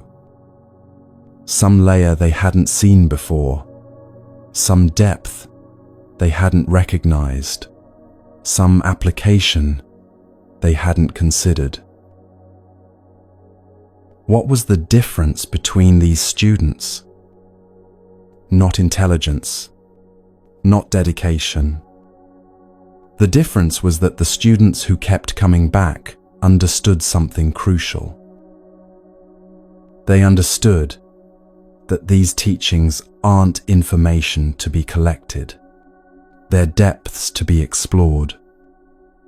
They're minds full of treasure, and you can spend a lifetime digging and still find new riches.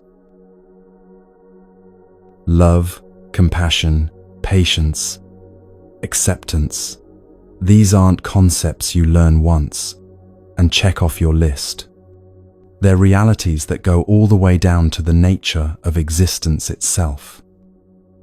You won't fully understand them until you're close to complete awakening.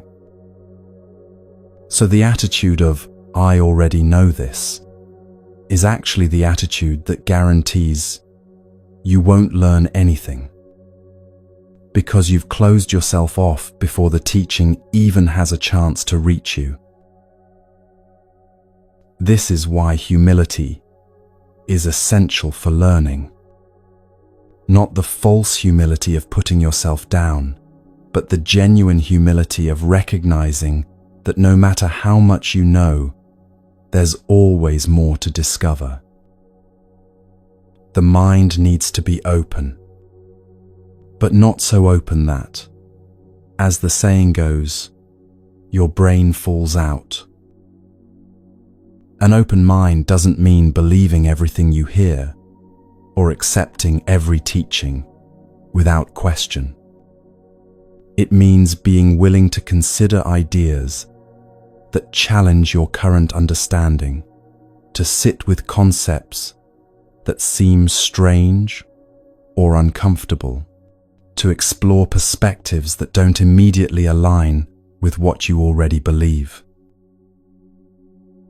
The art of listening requires a particular kind of openness. You're not listening to verify what you already think.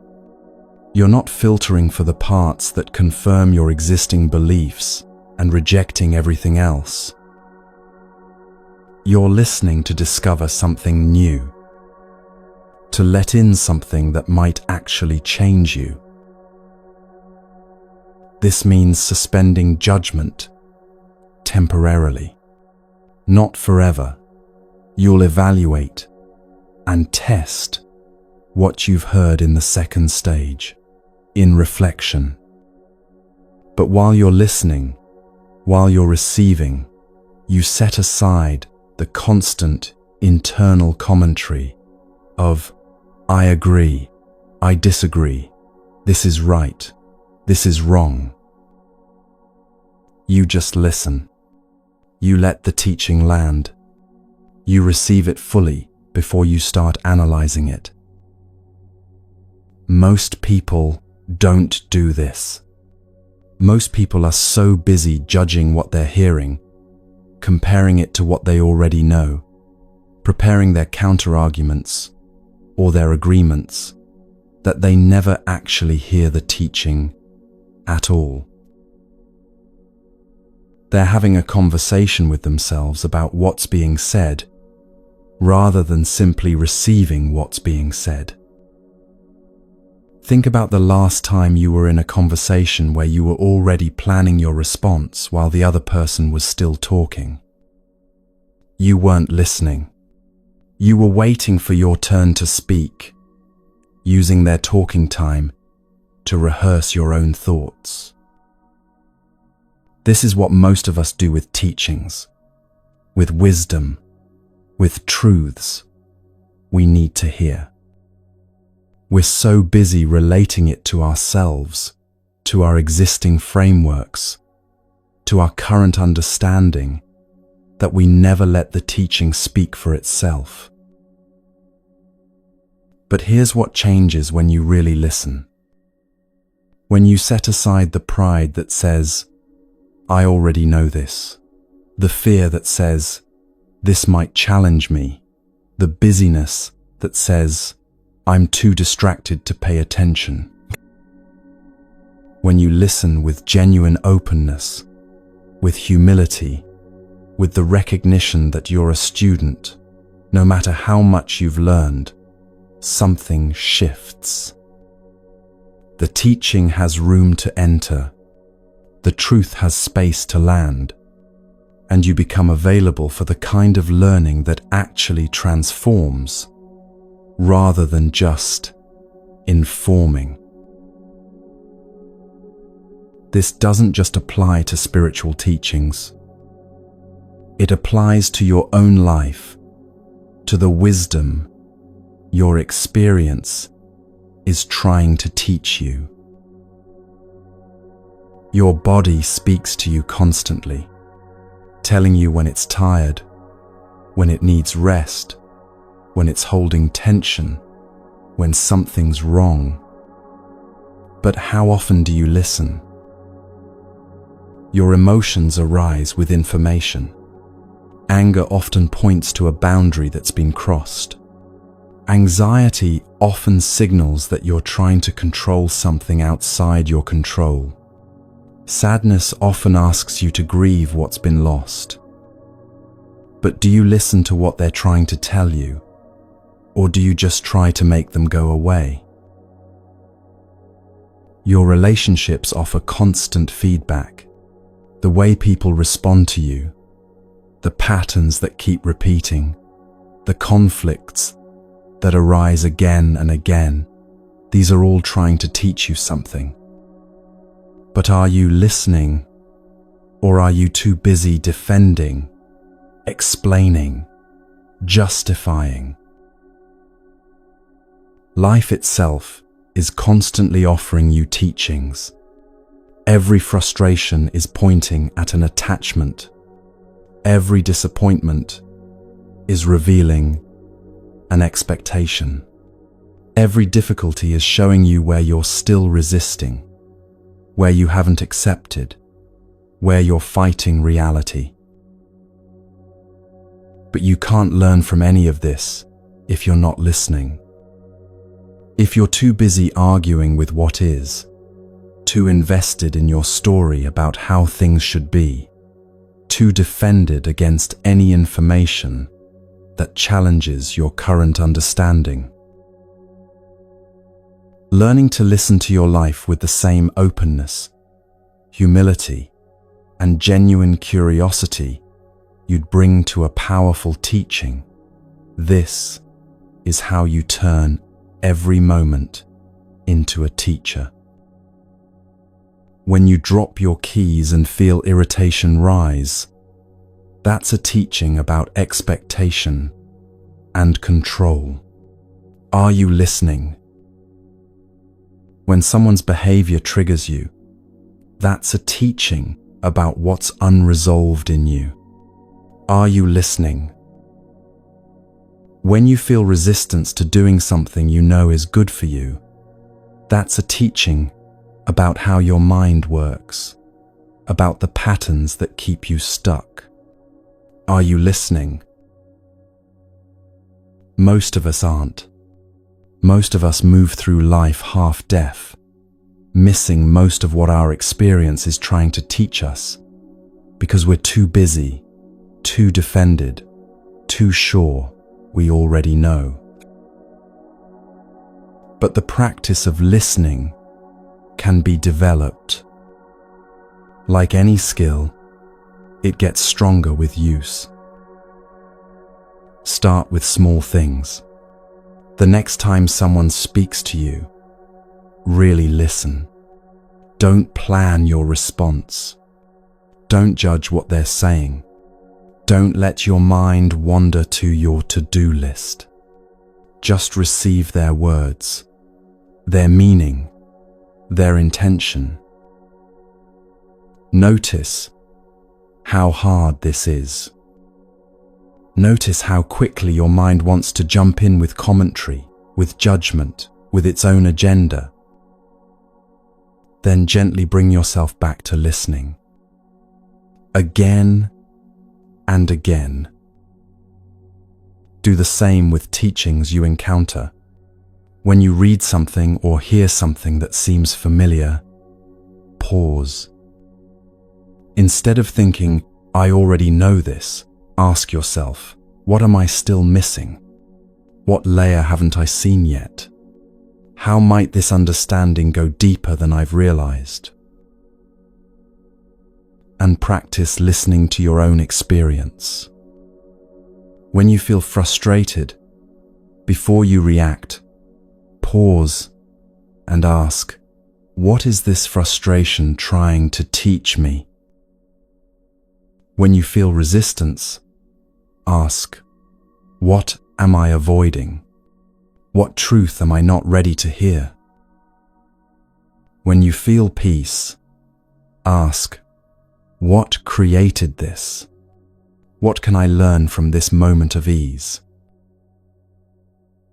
This is the art of listening. And it's not passive. It's one of the most active, engaged practices you can develop. Because real listening requires you to set aside everything that keeps you defended and separate. Your pride, your fear, your busyness, your certainty that you already understand. It requires you to become vulnerable to being changed by what you hear. And that vulnerability, that openness, that willingness to be a student, this is what makes transformation possible. Once you've truly listened, once you've genuinely received a teaching with openness and humility, something magical happens. You have something real to work with, not just words you've heard, but truth you've received.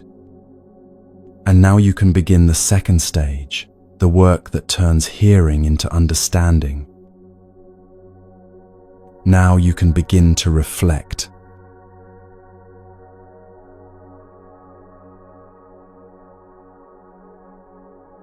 You've listened. You've received the teaching with openness and humility. Now comes the work of making it yours.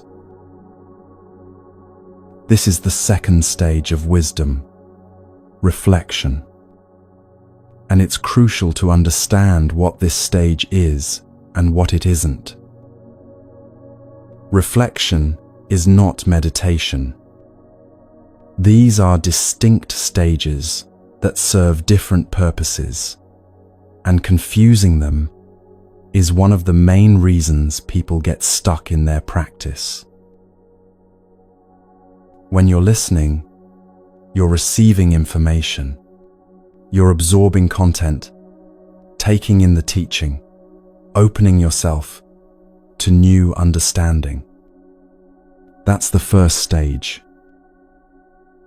When you're reflecting, you're processing that information. You're examining it from different angles, testing it against your experience, analyzing how it works, understanding the relationships between different parts. That's the second stage. When you're meditating, the third stage, you're integrating the truth. You're returning to it again and again, familiarizing yourself with it so deeply that it becomes part of who you are, rather than just something you know. Don't mix these stages. When you're listening, don't jump ahead to analyzing or integrating. Just receive. When you're reflecting, don't expect to be transformed yet. You're still working with concepts, still in the realm of thinking and understanding. The transformation comes later, in the third stage, when you practice returning to the truth over and over until it rewires how you actually respond to life. So what does reflection actually look like? How do you process a teaching in a way that leads to real understanding rather than just mental gymnastics? There's a method that can help with this, an analogy that makes the work of reflection clearer and more concrete. Think of a teaching as a tree. Every tree has 3 levels: the trunk, the branches, and the leaves. The leaves are specific expressions, particular instances, concrete examples. They're the most visible part, the part you encounter first, the surface level of the teaching. The branches are broader categories, different variations of the same essential thing. Multiple leaves grow from each branch, and the leaves on one branch share something in common that distinguishes them from leaves on other branches. The trunk is the essence, the core, what all the branches share. It's the fundamental truth that manifests in different ways through the branches and finds specific expression in each leaf. When you're reflecting on a teaching, you're trying to move from the leaves to the trunk, from the specific examples to the underlying essence. Because once you understand the essence, you gain something powerful, the ability to apply the teaching in any situation, not just the ones that were explicitly described. Let's work with a real example so you can see how this unfolds. In Buddhist teaching, there are 4 qualities called the 4 immeasurables, or the 4 aspects of love: loving kindness, compassion, empathetic joy, and equanimity. These are 4 branches, and each branch has many leaves. A leaf on the loving kindness branch might be offering a kind word to someone who's struggling. Another leaf might be making soup for a sick friend. Another might be simply smiling at a stranger who looks sad. Each of these is a specific expression of loving kindness in a particular situation. A leaf on the compassion branch might be sitting with someone while they cry. Another might be working to address systemic suffering. Another might be feeling moved by news of disaster halfway across the world. Specific expressions of compassion. A leaf on the empathetic joy branch might be genuinely celebrating a friend's success. Another might be delighting in a child's laughter. Another might be feeling happiness when you hear good news about someone you barely know. Specific expressions of empathetic joy. And a leaf on the equanimity branch might be remaining steady when praised or criticized. Another might be treating a difficult person with the same respect as an easy person. Another might be maintaining balance when circumstances change dramatically. Specific expressions of equanimity. These are the leaves, countless specific instances of these 4 qualities manifesting in daily life. Now, the work of reflection asks, what do these 4 branches share? What's the trunk? You have loving kindness, which wishes others to be happy. You have compassion, which wishes others to be free from suffering. You have empathetic joy, which delights in others' happiness. You have equanimity, which maintains steadiness and impartiality. What connects them? What's the essential quality that all four share? This is the work of reflection. Sitting with this question, examining each branch, looking for what unites them. And what emerges is this: all four are expressions of the heart that's no longer caught in separation. All four arise from seeing that your well-being and others' well-being are connected, not separate. All four move beyond the prison of me versus them into the spaciousness of us. That's the trunk. The overcoming of separation, the dissolution of the artificial boundary between self and other. And once you understand that trunk, once you grasp that essence, something powerful becomes available. You can contextualize these qualities in any situation. You don't need to be told the exact formula for how to be loving with your difficult coworker, your elderly parent, your ex-partner, your neighbor's loud dog. You understand the essence, moving beyond separation, and you can figure out how that expresses appropriately in each unique context. This is why understanding the trunk gives you flexibility and power.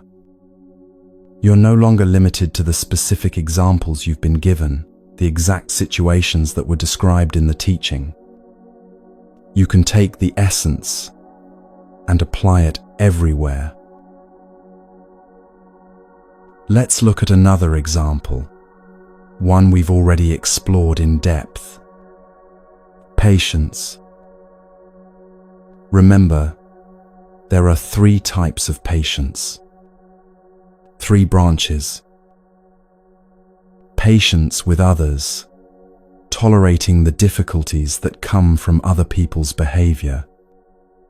Patience with your own growth, tolerating the discomfort and slowness of transformation.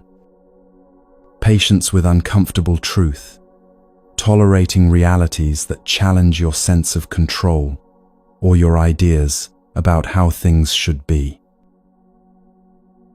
3 distinct branches, each with countless leaves. Specific moments when you practice patience with your partner's habits, with your child's questions, with your colleague's mistakes.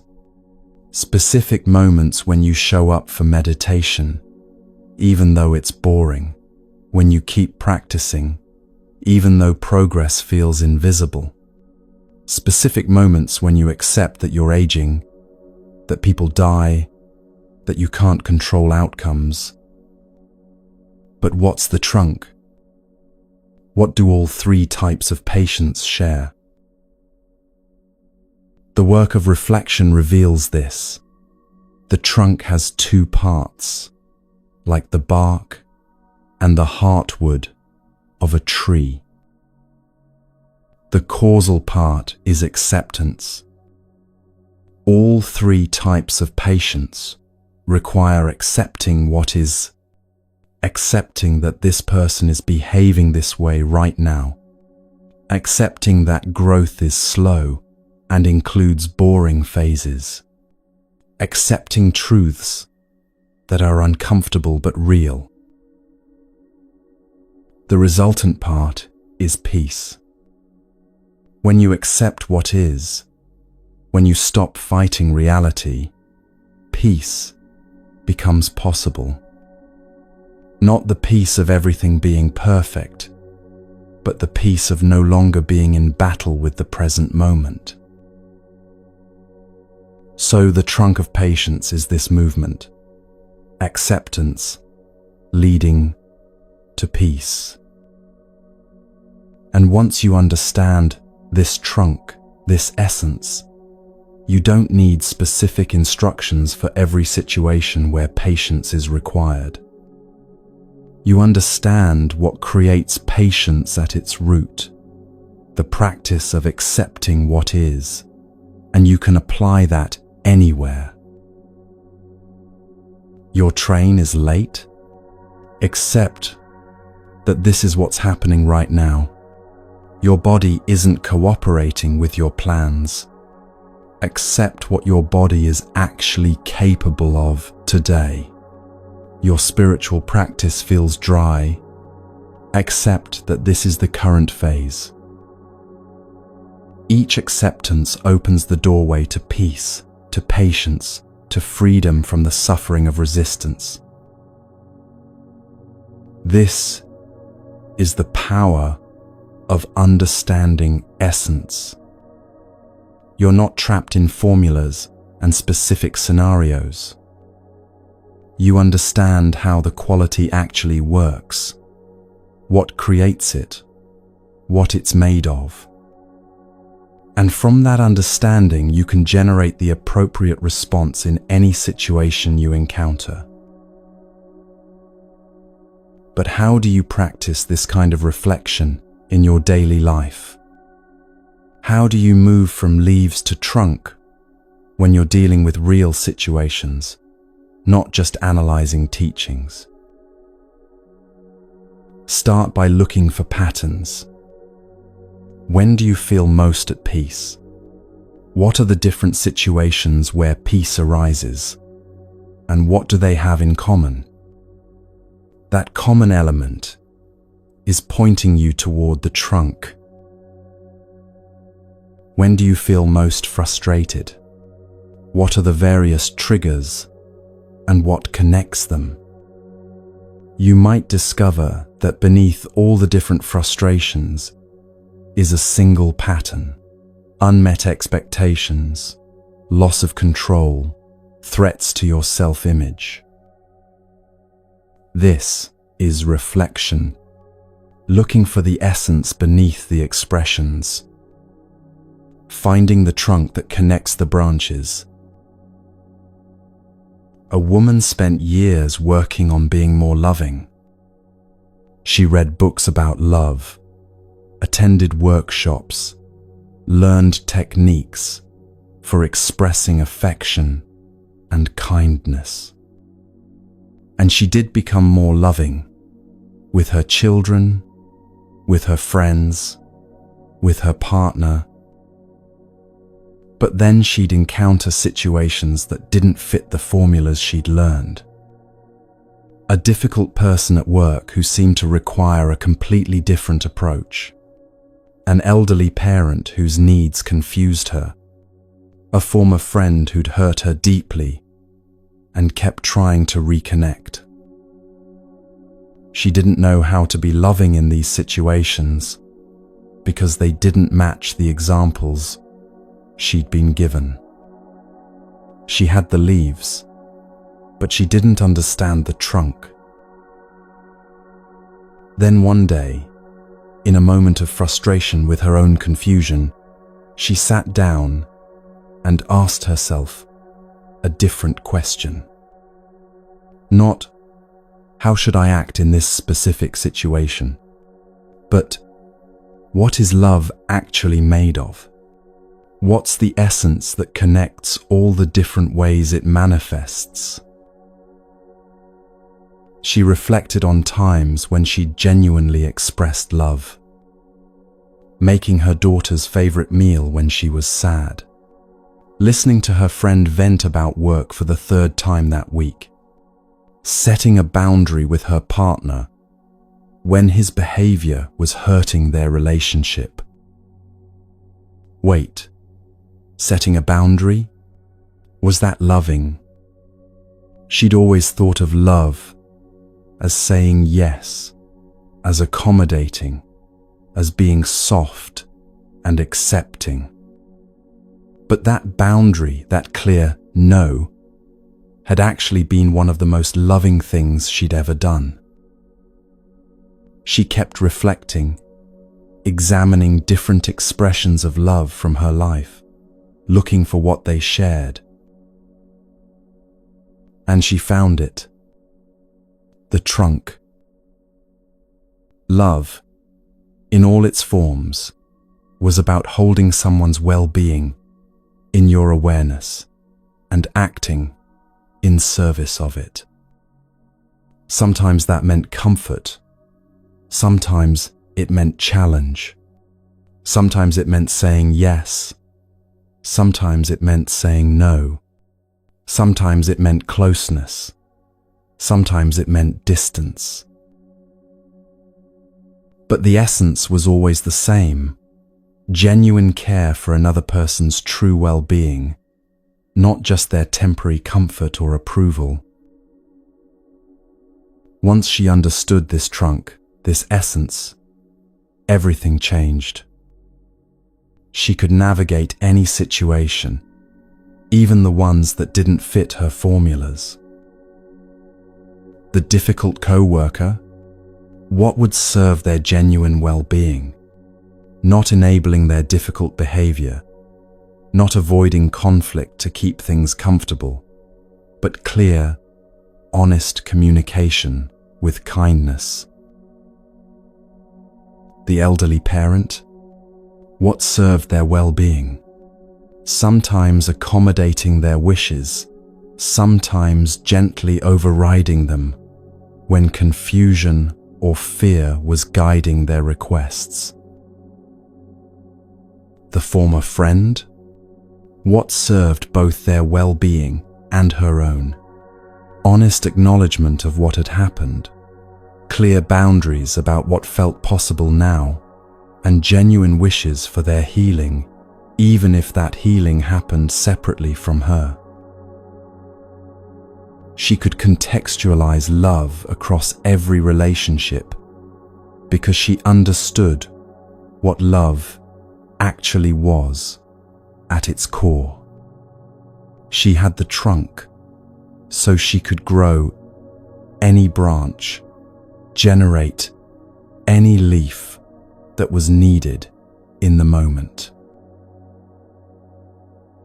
This is the gift of reflection. This is what the second stage of wisdom offers. When you understand essence, you're no longer trapped by circumstances. You're not helpless when you encounter a situation you haven't been specifically prepared for. You understand the principles at work, the fundamental dynamics, the core truth beneath the variations. And from that understanding, you can respond wisely to anything.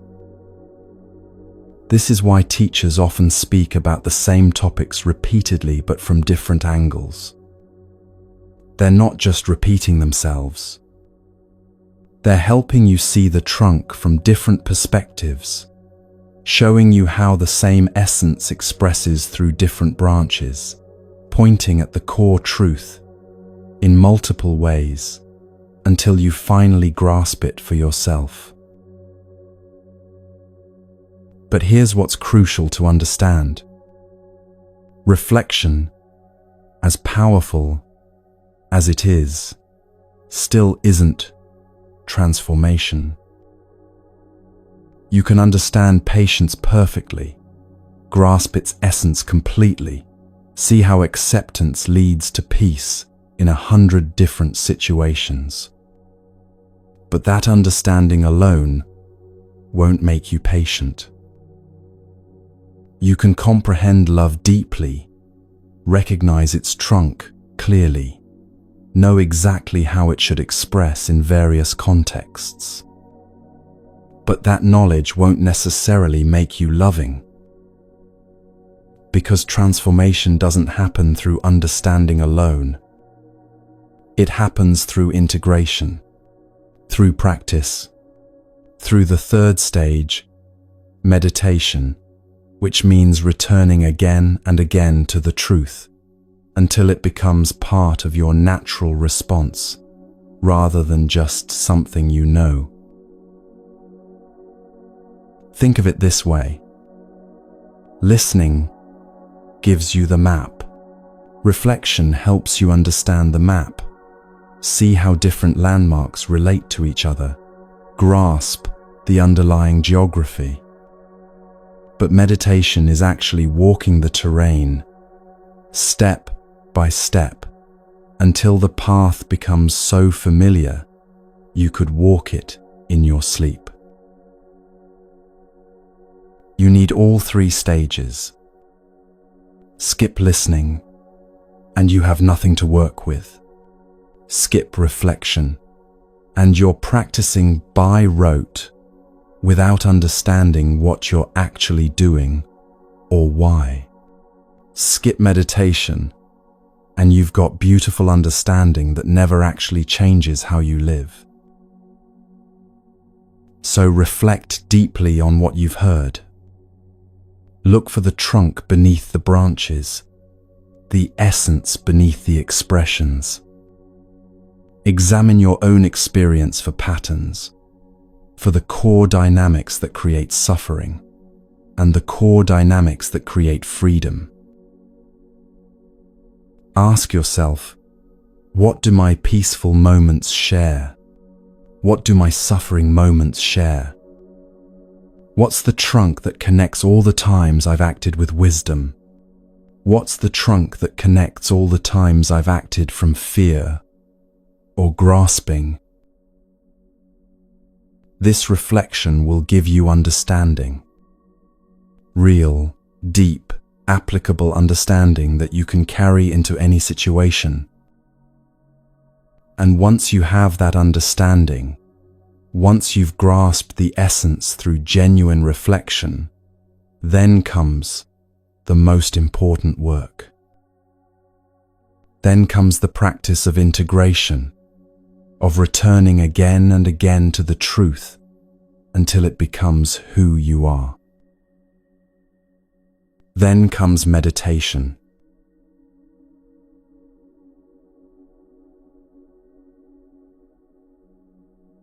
You've listened. You've reflected. Now comes the stage where transformation actually happens. Meditation. And before you start imagining something complicated, something requiring special cushions or perfect posture or hours of free time, let me tell you what meditation actually is. It's simpler than you think. Meditation is returning again and again to the truth. That's it. You've heard the teaching through listening. You've understood its essence through reflection. Now you practice coming back to that truth over and over until it becomes so familiar, so integrated, that it's no longer something you think about. It's something you are. This is where most people get confused about meditation. They think it's about the technique, about sitting a certain way, breathing a certain way, following specific steps in a specific order. And yes, techniques can be helpful. They give you a structure, a starting point, a method for training your attention. But the technique is just the vehicle. It's not the destination. The destination is the state itself, the peace that comes from acceptance, the compassion that arises when you see suffering clearly, the patience that emerges when you stop fighting what is, the love that flows when you're no longer trapped in separation. In the beginning, you need the technique to help you find that state. You follow the steps, use the words, practice the visualizations. These are like training wheels on a bicycle, necessary at first, helpful for learning. But eventually, the practice matures. You move beyond the technique to the state itself. You no longer need the elaborate scaffolding because you know how to access the truth directly. Think of it this way. When you're learning to cook a complex dish, you follow the recipe precisely. Exact measurements, specific timing, step-by-step instructions. But once you understand what you're actually doing, how the flavors work together, what each ingredient contributes, how heat transforms the elements, you can cook without the recipe. You understand the essence, and you can create from that understanding. Meditation works the same way. The technique gets you to the state, but the state is what transforms you. So what does this practice of returning look like in real life? Imagine you're in a Viking longship, rowing across the ocean. You're the captain, sitting in the back with the steering oar, trying to guide the ship toward a distant shore. But you're not alone in the boat. You have 11 rowers with you. And here's the problem. They've been rowing their whole lives toward different destinations. They have their own habits, their own preferred directions, their own ideas about where the ship should go. These 11 rowers are your habits, your conditioning, your automatic patterns of thought, emotion, and behavior. For years, they've been rowing you toward reactivity, toward grasping, toward aversion, toward the same old suffering patterns you know so well. They're very good at it. They've practiced for a long time. Now you want to go in a different direction, toward peace, toward wisdom, toward freedom. But the rowers don't know how to row there yet. They keep automatically pulling toward the old familiar shores. This is what meditation trains. You're educating the rowers, teaching them a new direction, a new way of moving through the waters of your life. And how do you educate rowers?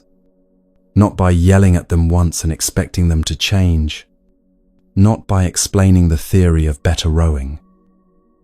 You educate them through consistent practice, through returning again and again to the correct movement until it becomes their new habit.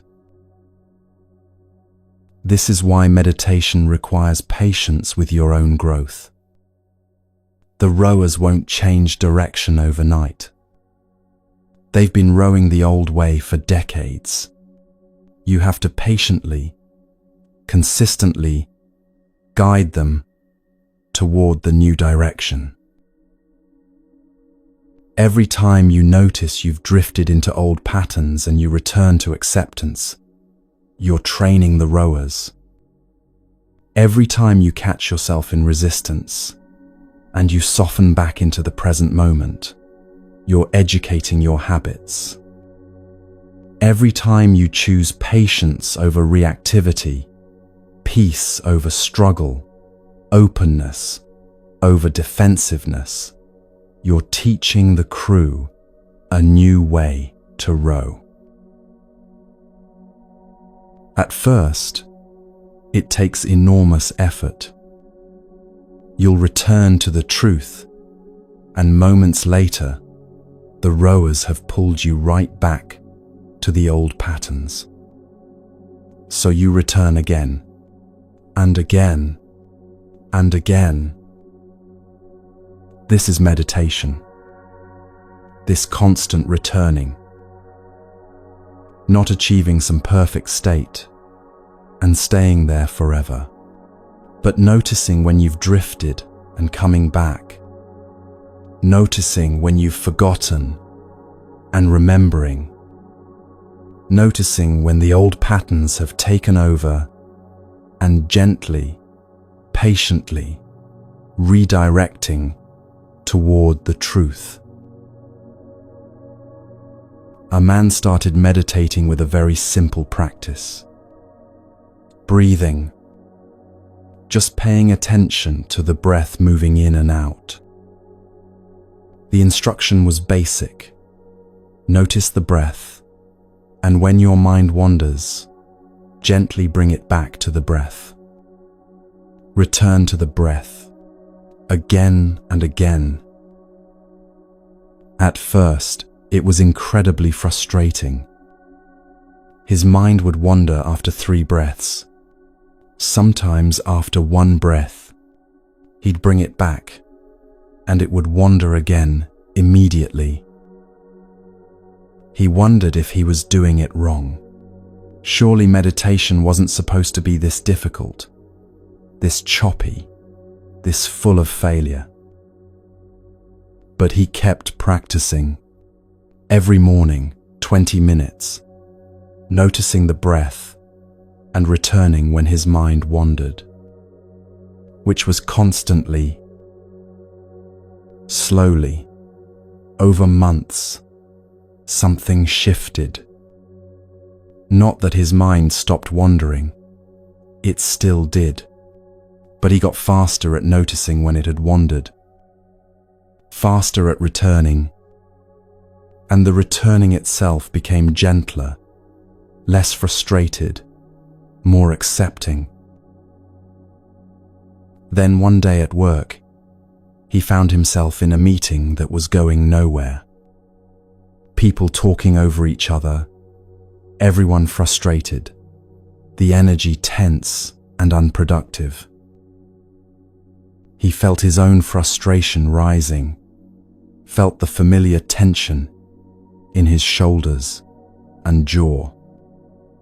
And then, without planning it, without even thinking about it consciously, he took a breath. Just one conscious breath, noticing the inhale, the exhale.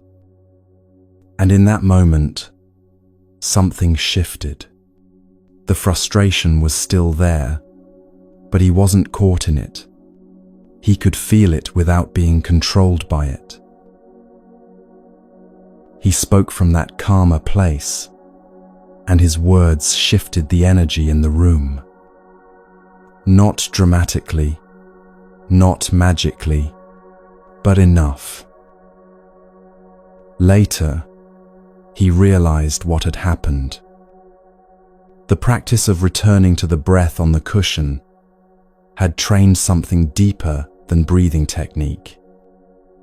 It had trained the capacity to return to the present moment, to step out of automatic reactivity, to find a pocket of space, even in the middle of chaos. He'd been training the 11 rowers, and they'd learned something. Not just how to pay attention to breath, but how to return to presence, to awareness, to the capacity to choose rather than just react. Over the years, this capacity grew. He'd notice himself getting pulled into worry about the future, and he'd return to now. He'd catch himself replaying an argument from the past, and he'd return to now. He'd feel himself contracting against a difficult emotion, and he'd return to the simple experience of what is. The breath practice had become a life practice. The meditation cushion had been the training ground, but the real practice was happening everywhere. In meetings, in traffic, in difficult conversations, in moments of joy and moments of pain. This is what meditation offers.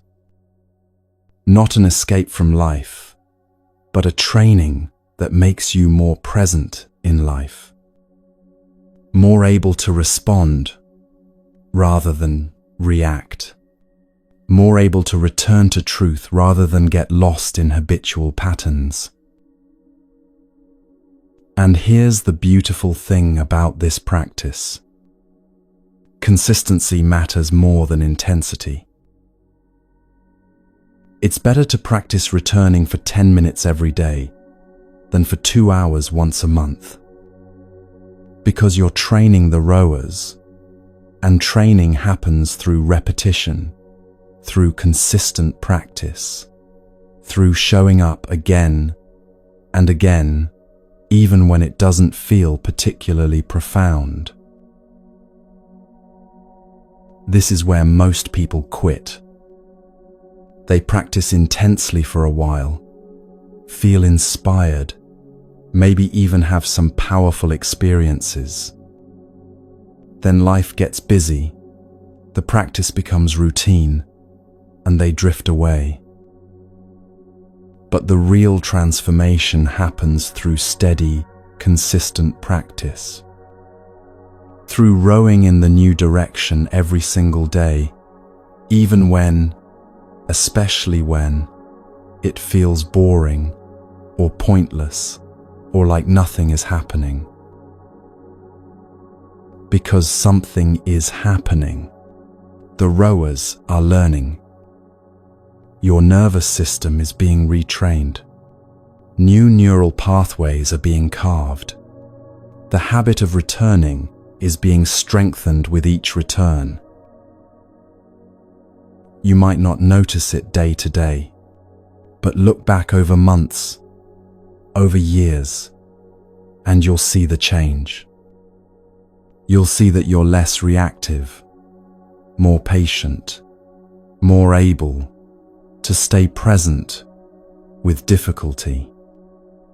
You'll see that the Viking ship is actually moving in a new direction, slowly but steadily, carried by rowers who have learned a new way to row. So meditate, but understand what you're actually doing. You're not trying to have special experiences, or achieve altered states, or become someone different. You're simply practicing return, coming back to the truth again and again, until that return becomes natural, effortless, automatic. And here's something you might not have realized. You're actually meditating right now, in a way. By listening to these teachings, by staying present with these words, by returning your attention when it wanders, you're practicing the art of return. You're training those 11 rowers, showing them a new direction. The practice isn't separate from your life. It is your life. Every moment, you choose presence over distraction, acceptance over resistance, wisdom over habit. That's meditation. The cushion is just where you train more formally, more deliberately. But the real practice happens in the traffic, in the difficult conversation, in the moment when plans fall apart, and you have to choose how to meet what is. So keep returning to the breath, to the teaching, to the truth, to the present moment. Return when you drift into worry. Return when you get lost in stories. Return when old patterns take over. Just return. Again and again. That's meditation. That's the practice. And that's what transforms everything.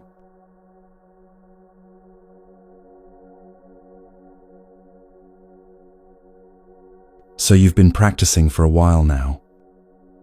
You've listened, reflected, meditated. You've learned about acceptance and patience and the art of returning. And at some point, you're going to wonder, am I actually making progress? This is a good question, because spiritual practice without feedback, without some way to measure genuine growth, can become a kind of fantasy. You can tell yourself you're evolving while actually staying stuck in the same patterns dressed up in new spiritual language. So how do you know if you're really changing? How do you measure progress on a path that's supposed to transcend measurement? There are many metrics you could use. How peaceful you feel, how many hours you've meditated, how much you know about Buddhist philosophy, how many retreats you've attended. But according to ancient meditation manuals, particularly those studied throughout Tibet for centuries, there's one metric that's more reliable than all the others: the reduction of egocentrism. How obsessed are you with yourself? How much mental space does I, me, and mine occupy? How often are you the center of your own concern, the main character in every story, the person whose needs and feelings and perspectives matter most?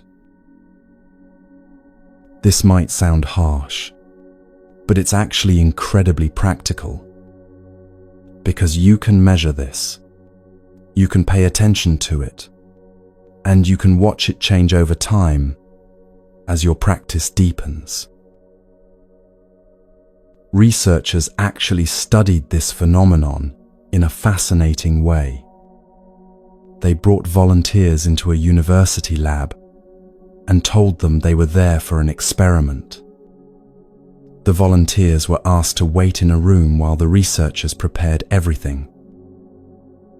But the real experiment had already begun. Hidden cameras and microphones recorded these volunteers as they sat there making small talk with each other, chatting casually while they waited. Normal, everyday conversation. The researchers weren't listening to what the volunteers talked about.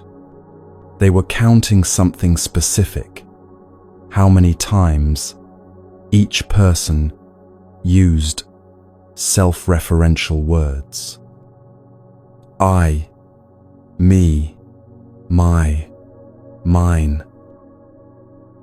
Just in normal conversation about their day, their thoughts, their experiences, how often did each person reference themselves?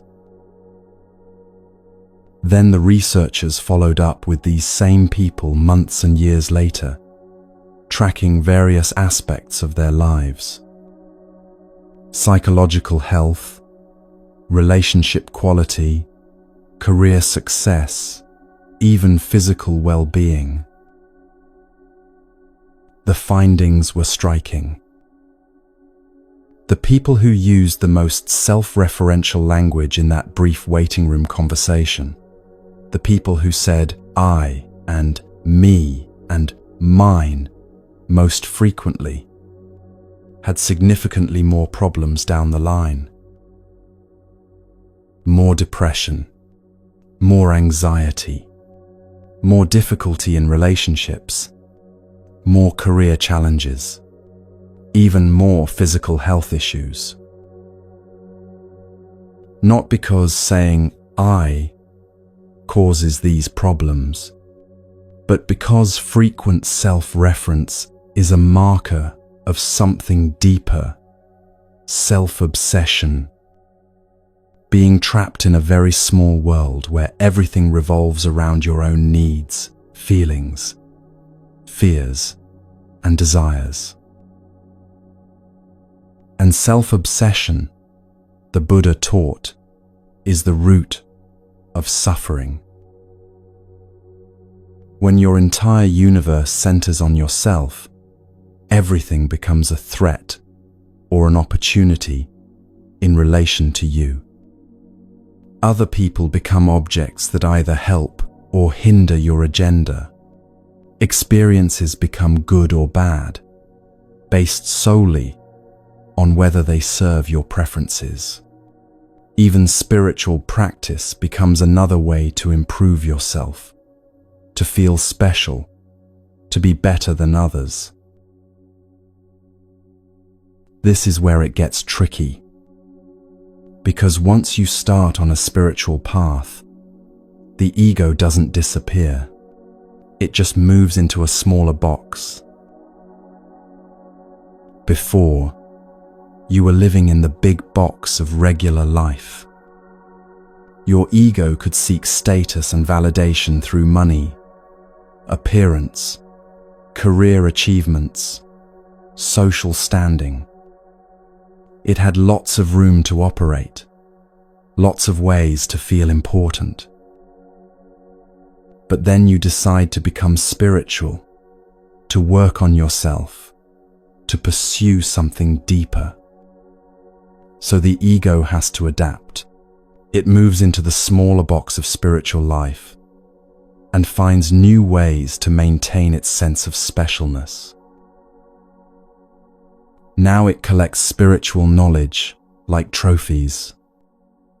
It takes pride in how many retreats you've attended, how many hours you've meditated, how much you understand about Buddhist philosophy. It compares your practice to others' practices and finds subtle ways to feel superior. Or it becomes invested in being seen as humble, as selfless, as enlightened, which is just another form of seeking specialness, another way the ego tries to be important. This is what the teachings call the ego dressed in spiritual clothes. And it's more dangerous than the ordinary ego because it's harder to see, easier to rationalize, more subtle in its operations. A woman had been practicing meditation for years. She attended retreats regularly, read extensively about Dharma, and considered herself quite advanced on the spiritual path. She'd even started teaching occasionally, sharing what she'd learned with others. One evening, she was at a dinner party where the conversation turned to meditation and mindfulness. Someone mentioned an approach she wasn't familiar with, something from a different tradition. She felt something tighten in her chest, a subtle defensiveness, and before she could stop herself, she was explaining why that approach wasn't quite right, why the way she'd been taught was more authentic, more effective.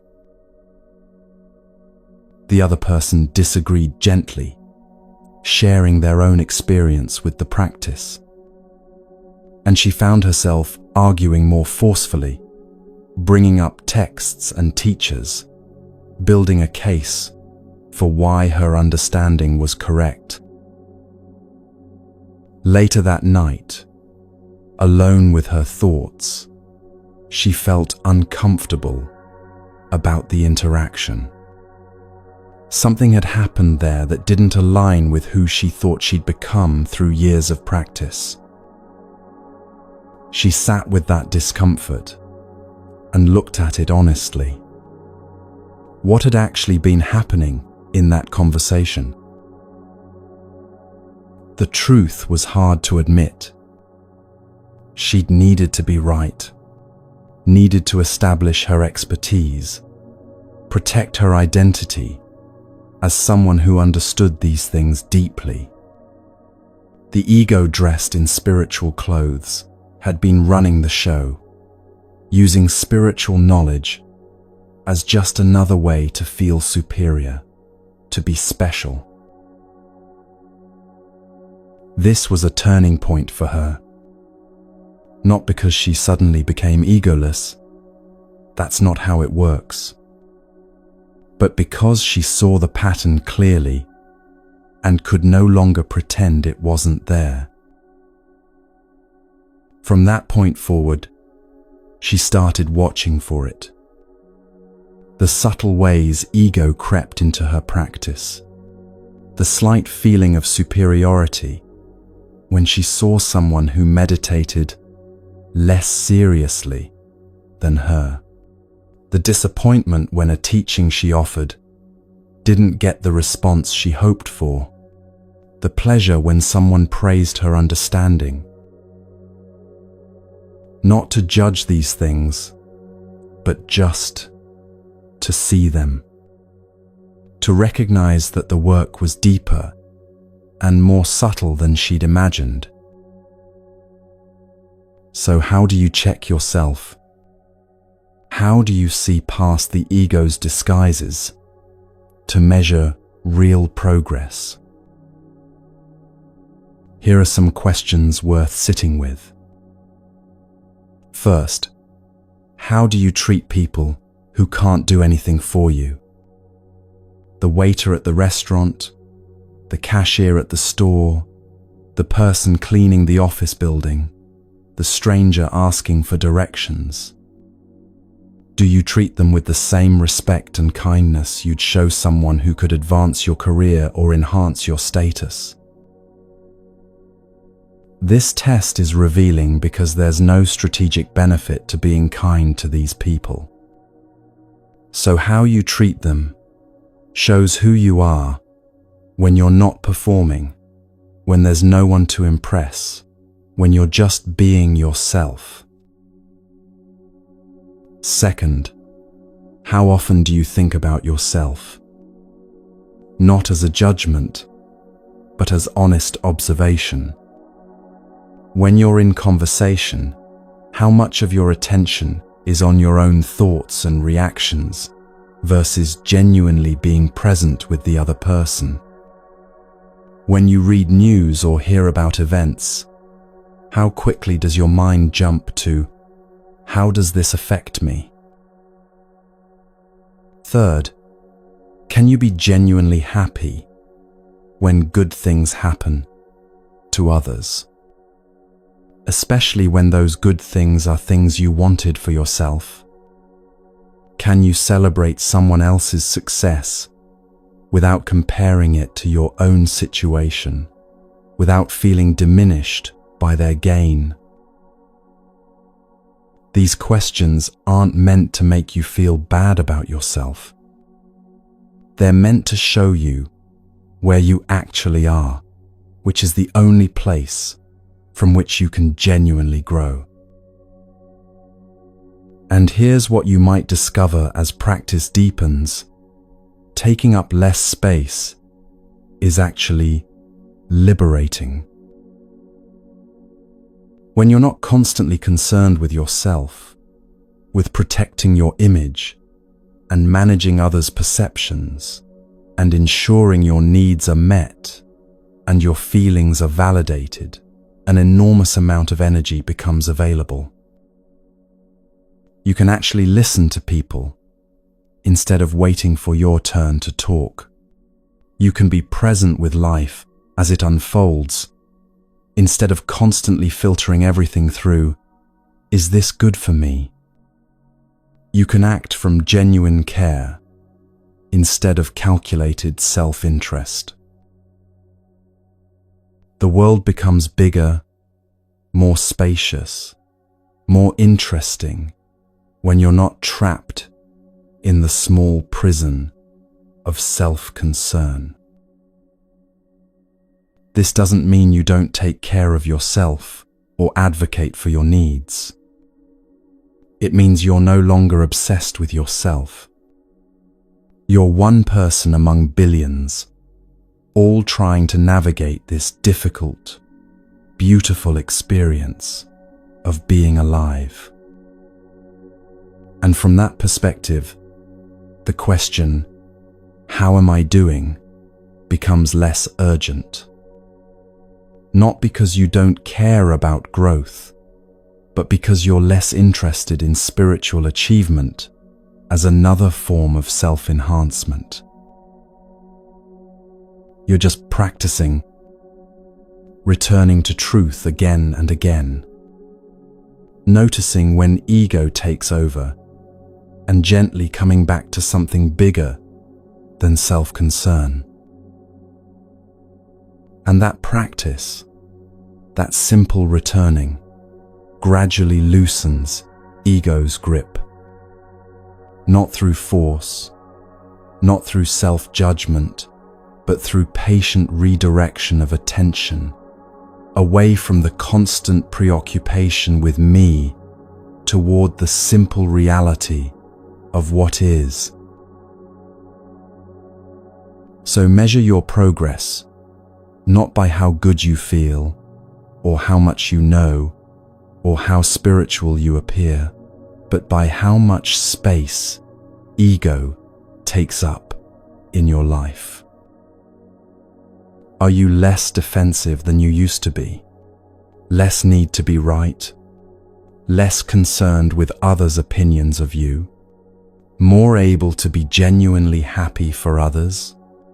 More interested in understanding than in being understood?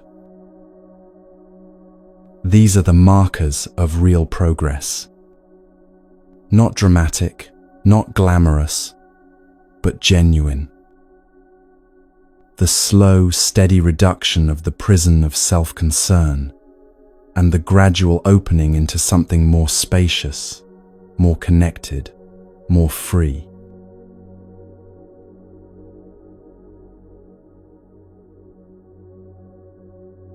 So, tomorrow morning comes. The alarm goes off, and you're back in your life with all its chaos and demands and unexpected complications. And at some point during the day, probably sooner than you'd like, life isn't going to go your way. The question is, what will you do in that moment? Because this is where everything we've explored together either becomes real or remains just beautiful ideas.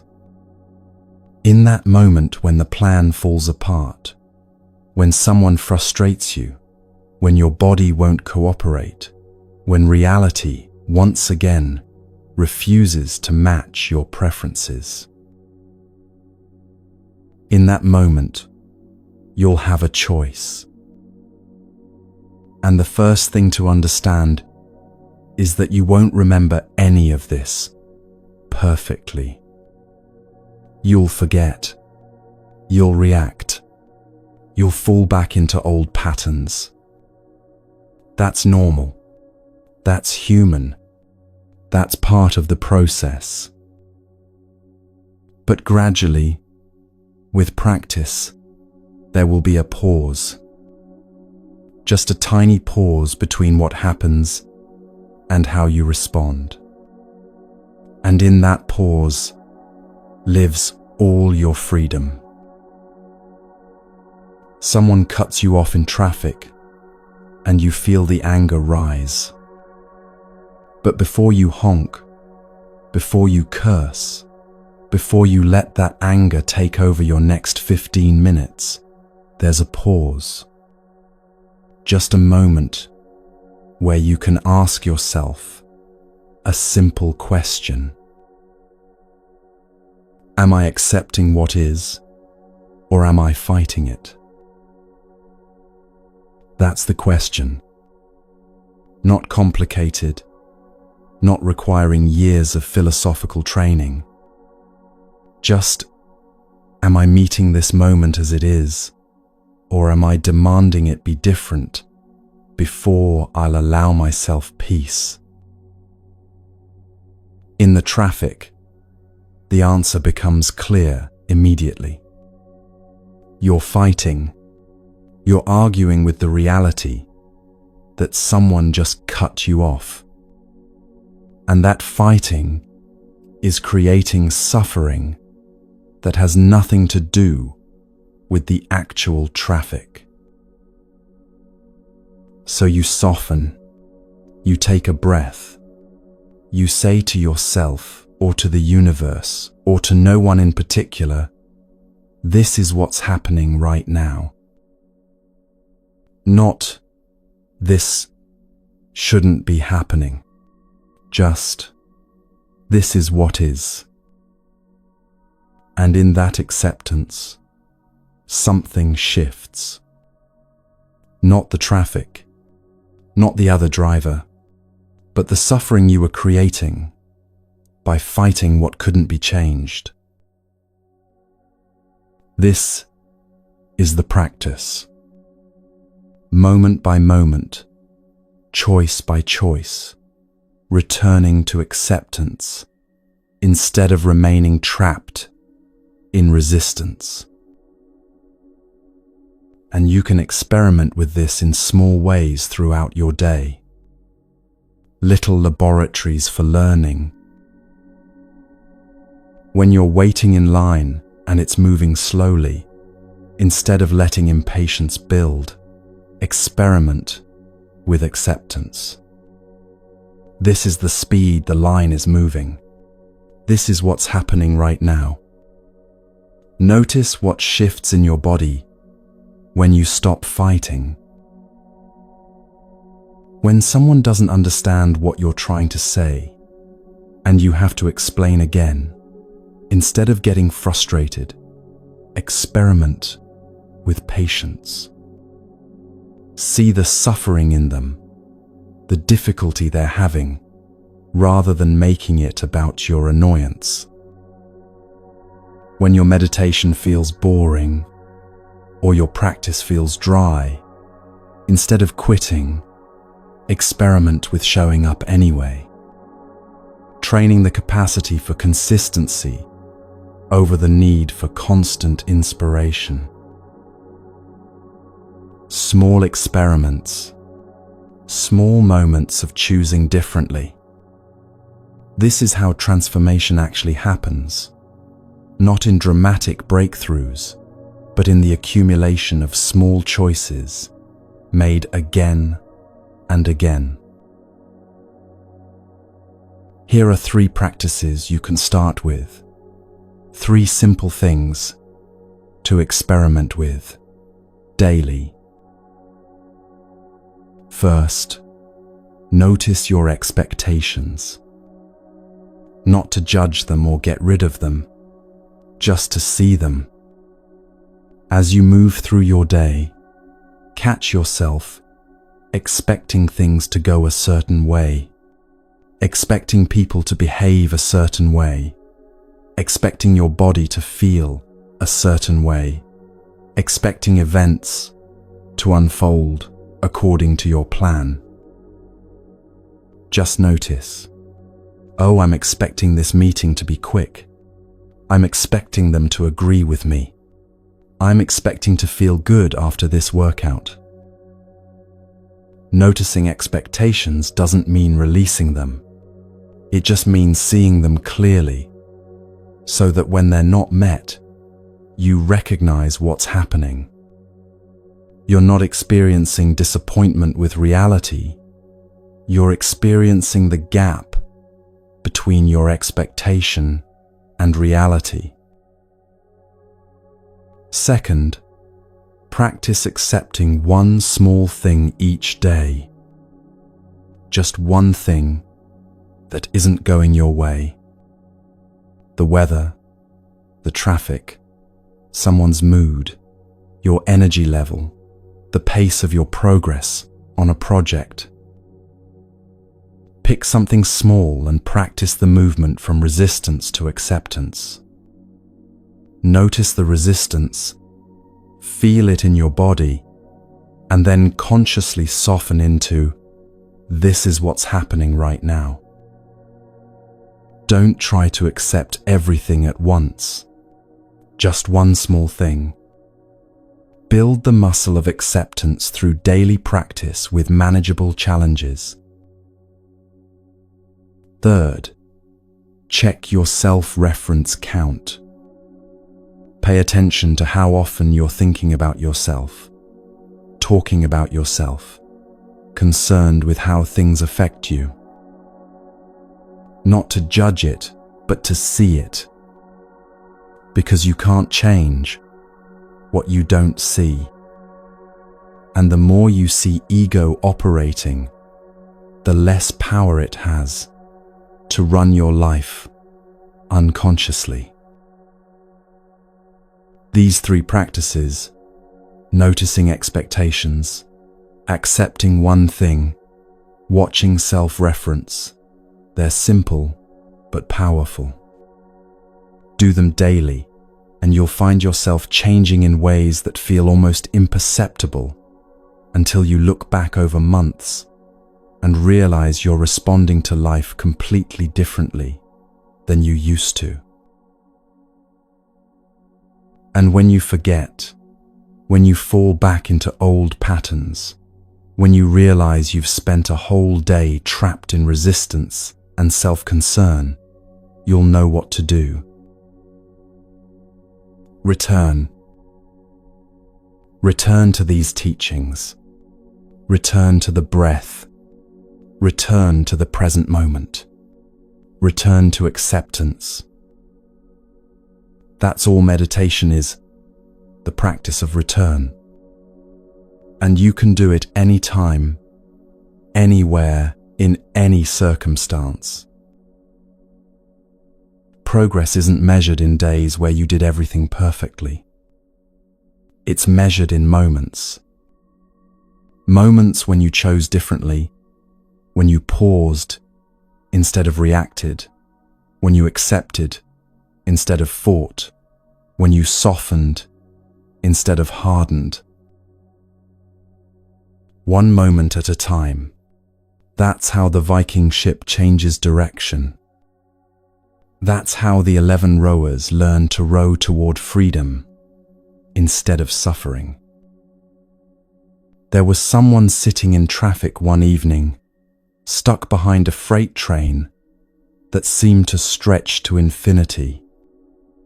This person had been practicing these teachings for a while, not perfectly, but consistently. The old pattern would have been frustration, tightness, maybe honking the horn just to release some of the tension. But in that moment, there was a pause, a tiny space before the reaction.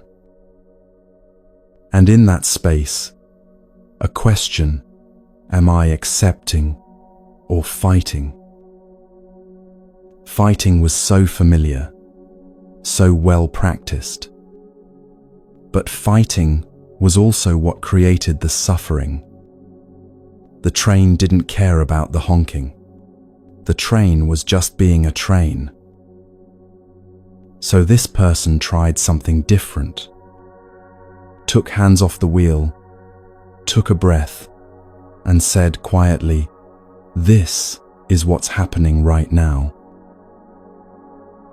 And something shifted.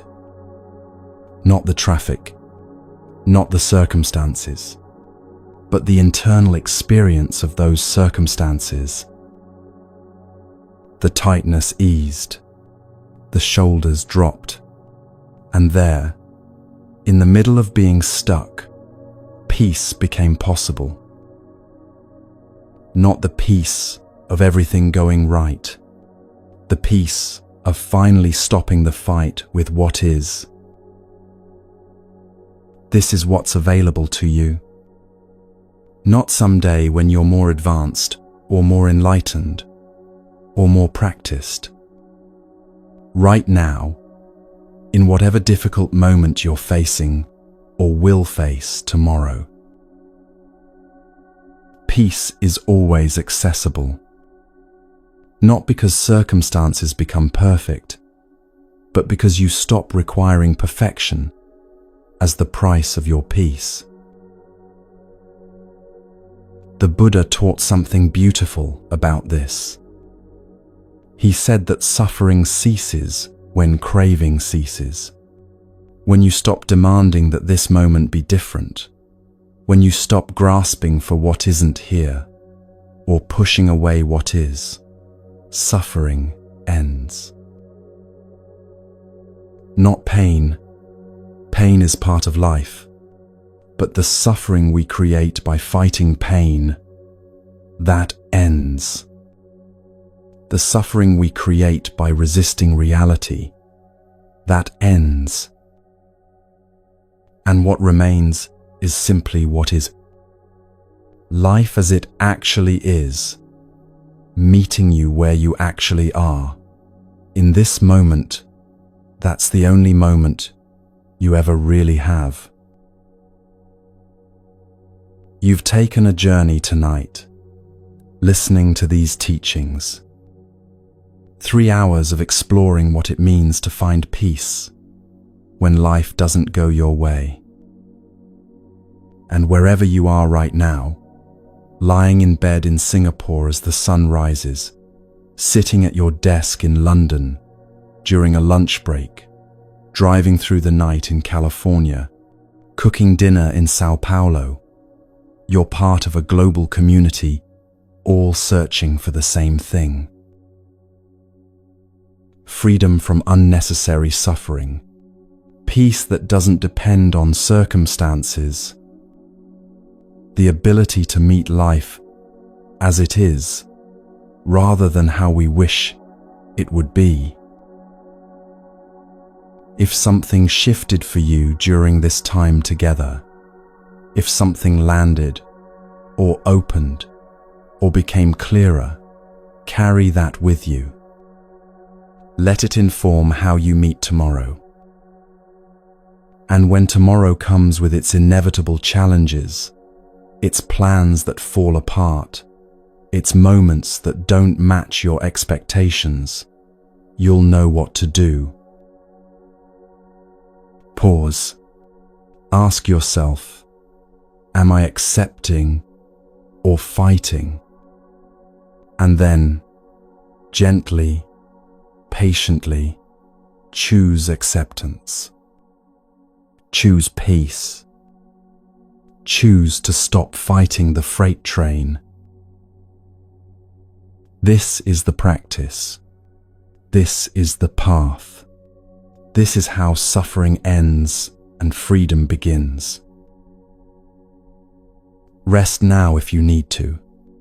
Let these teachings integrate while you sleep or move through your day.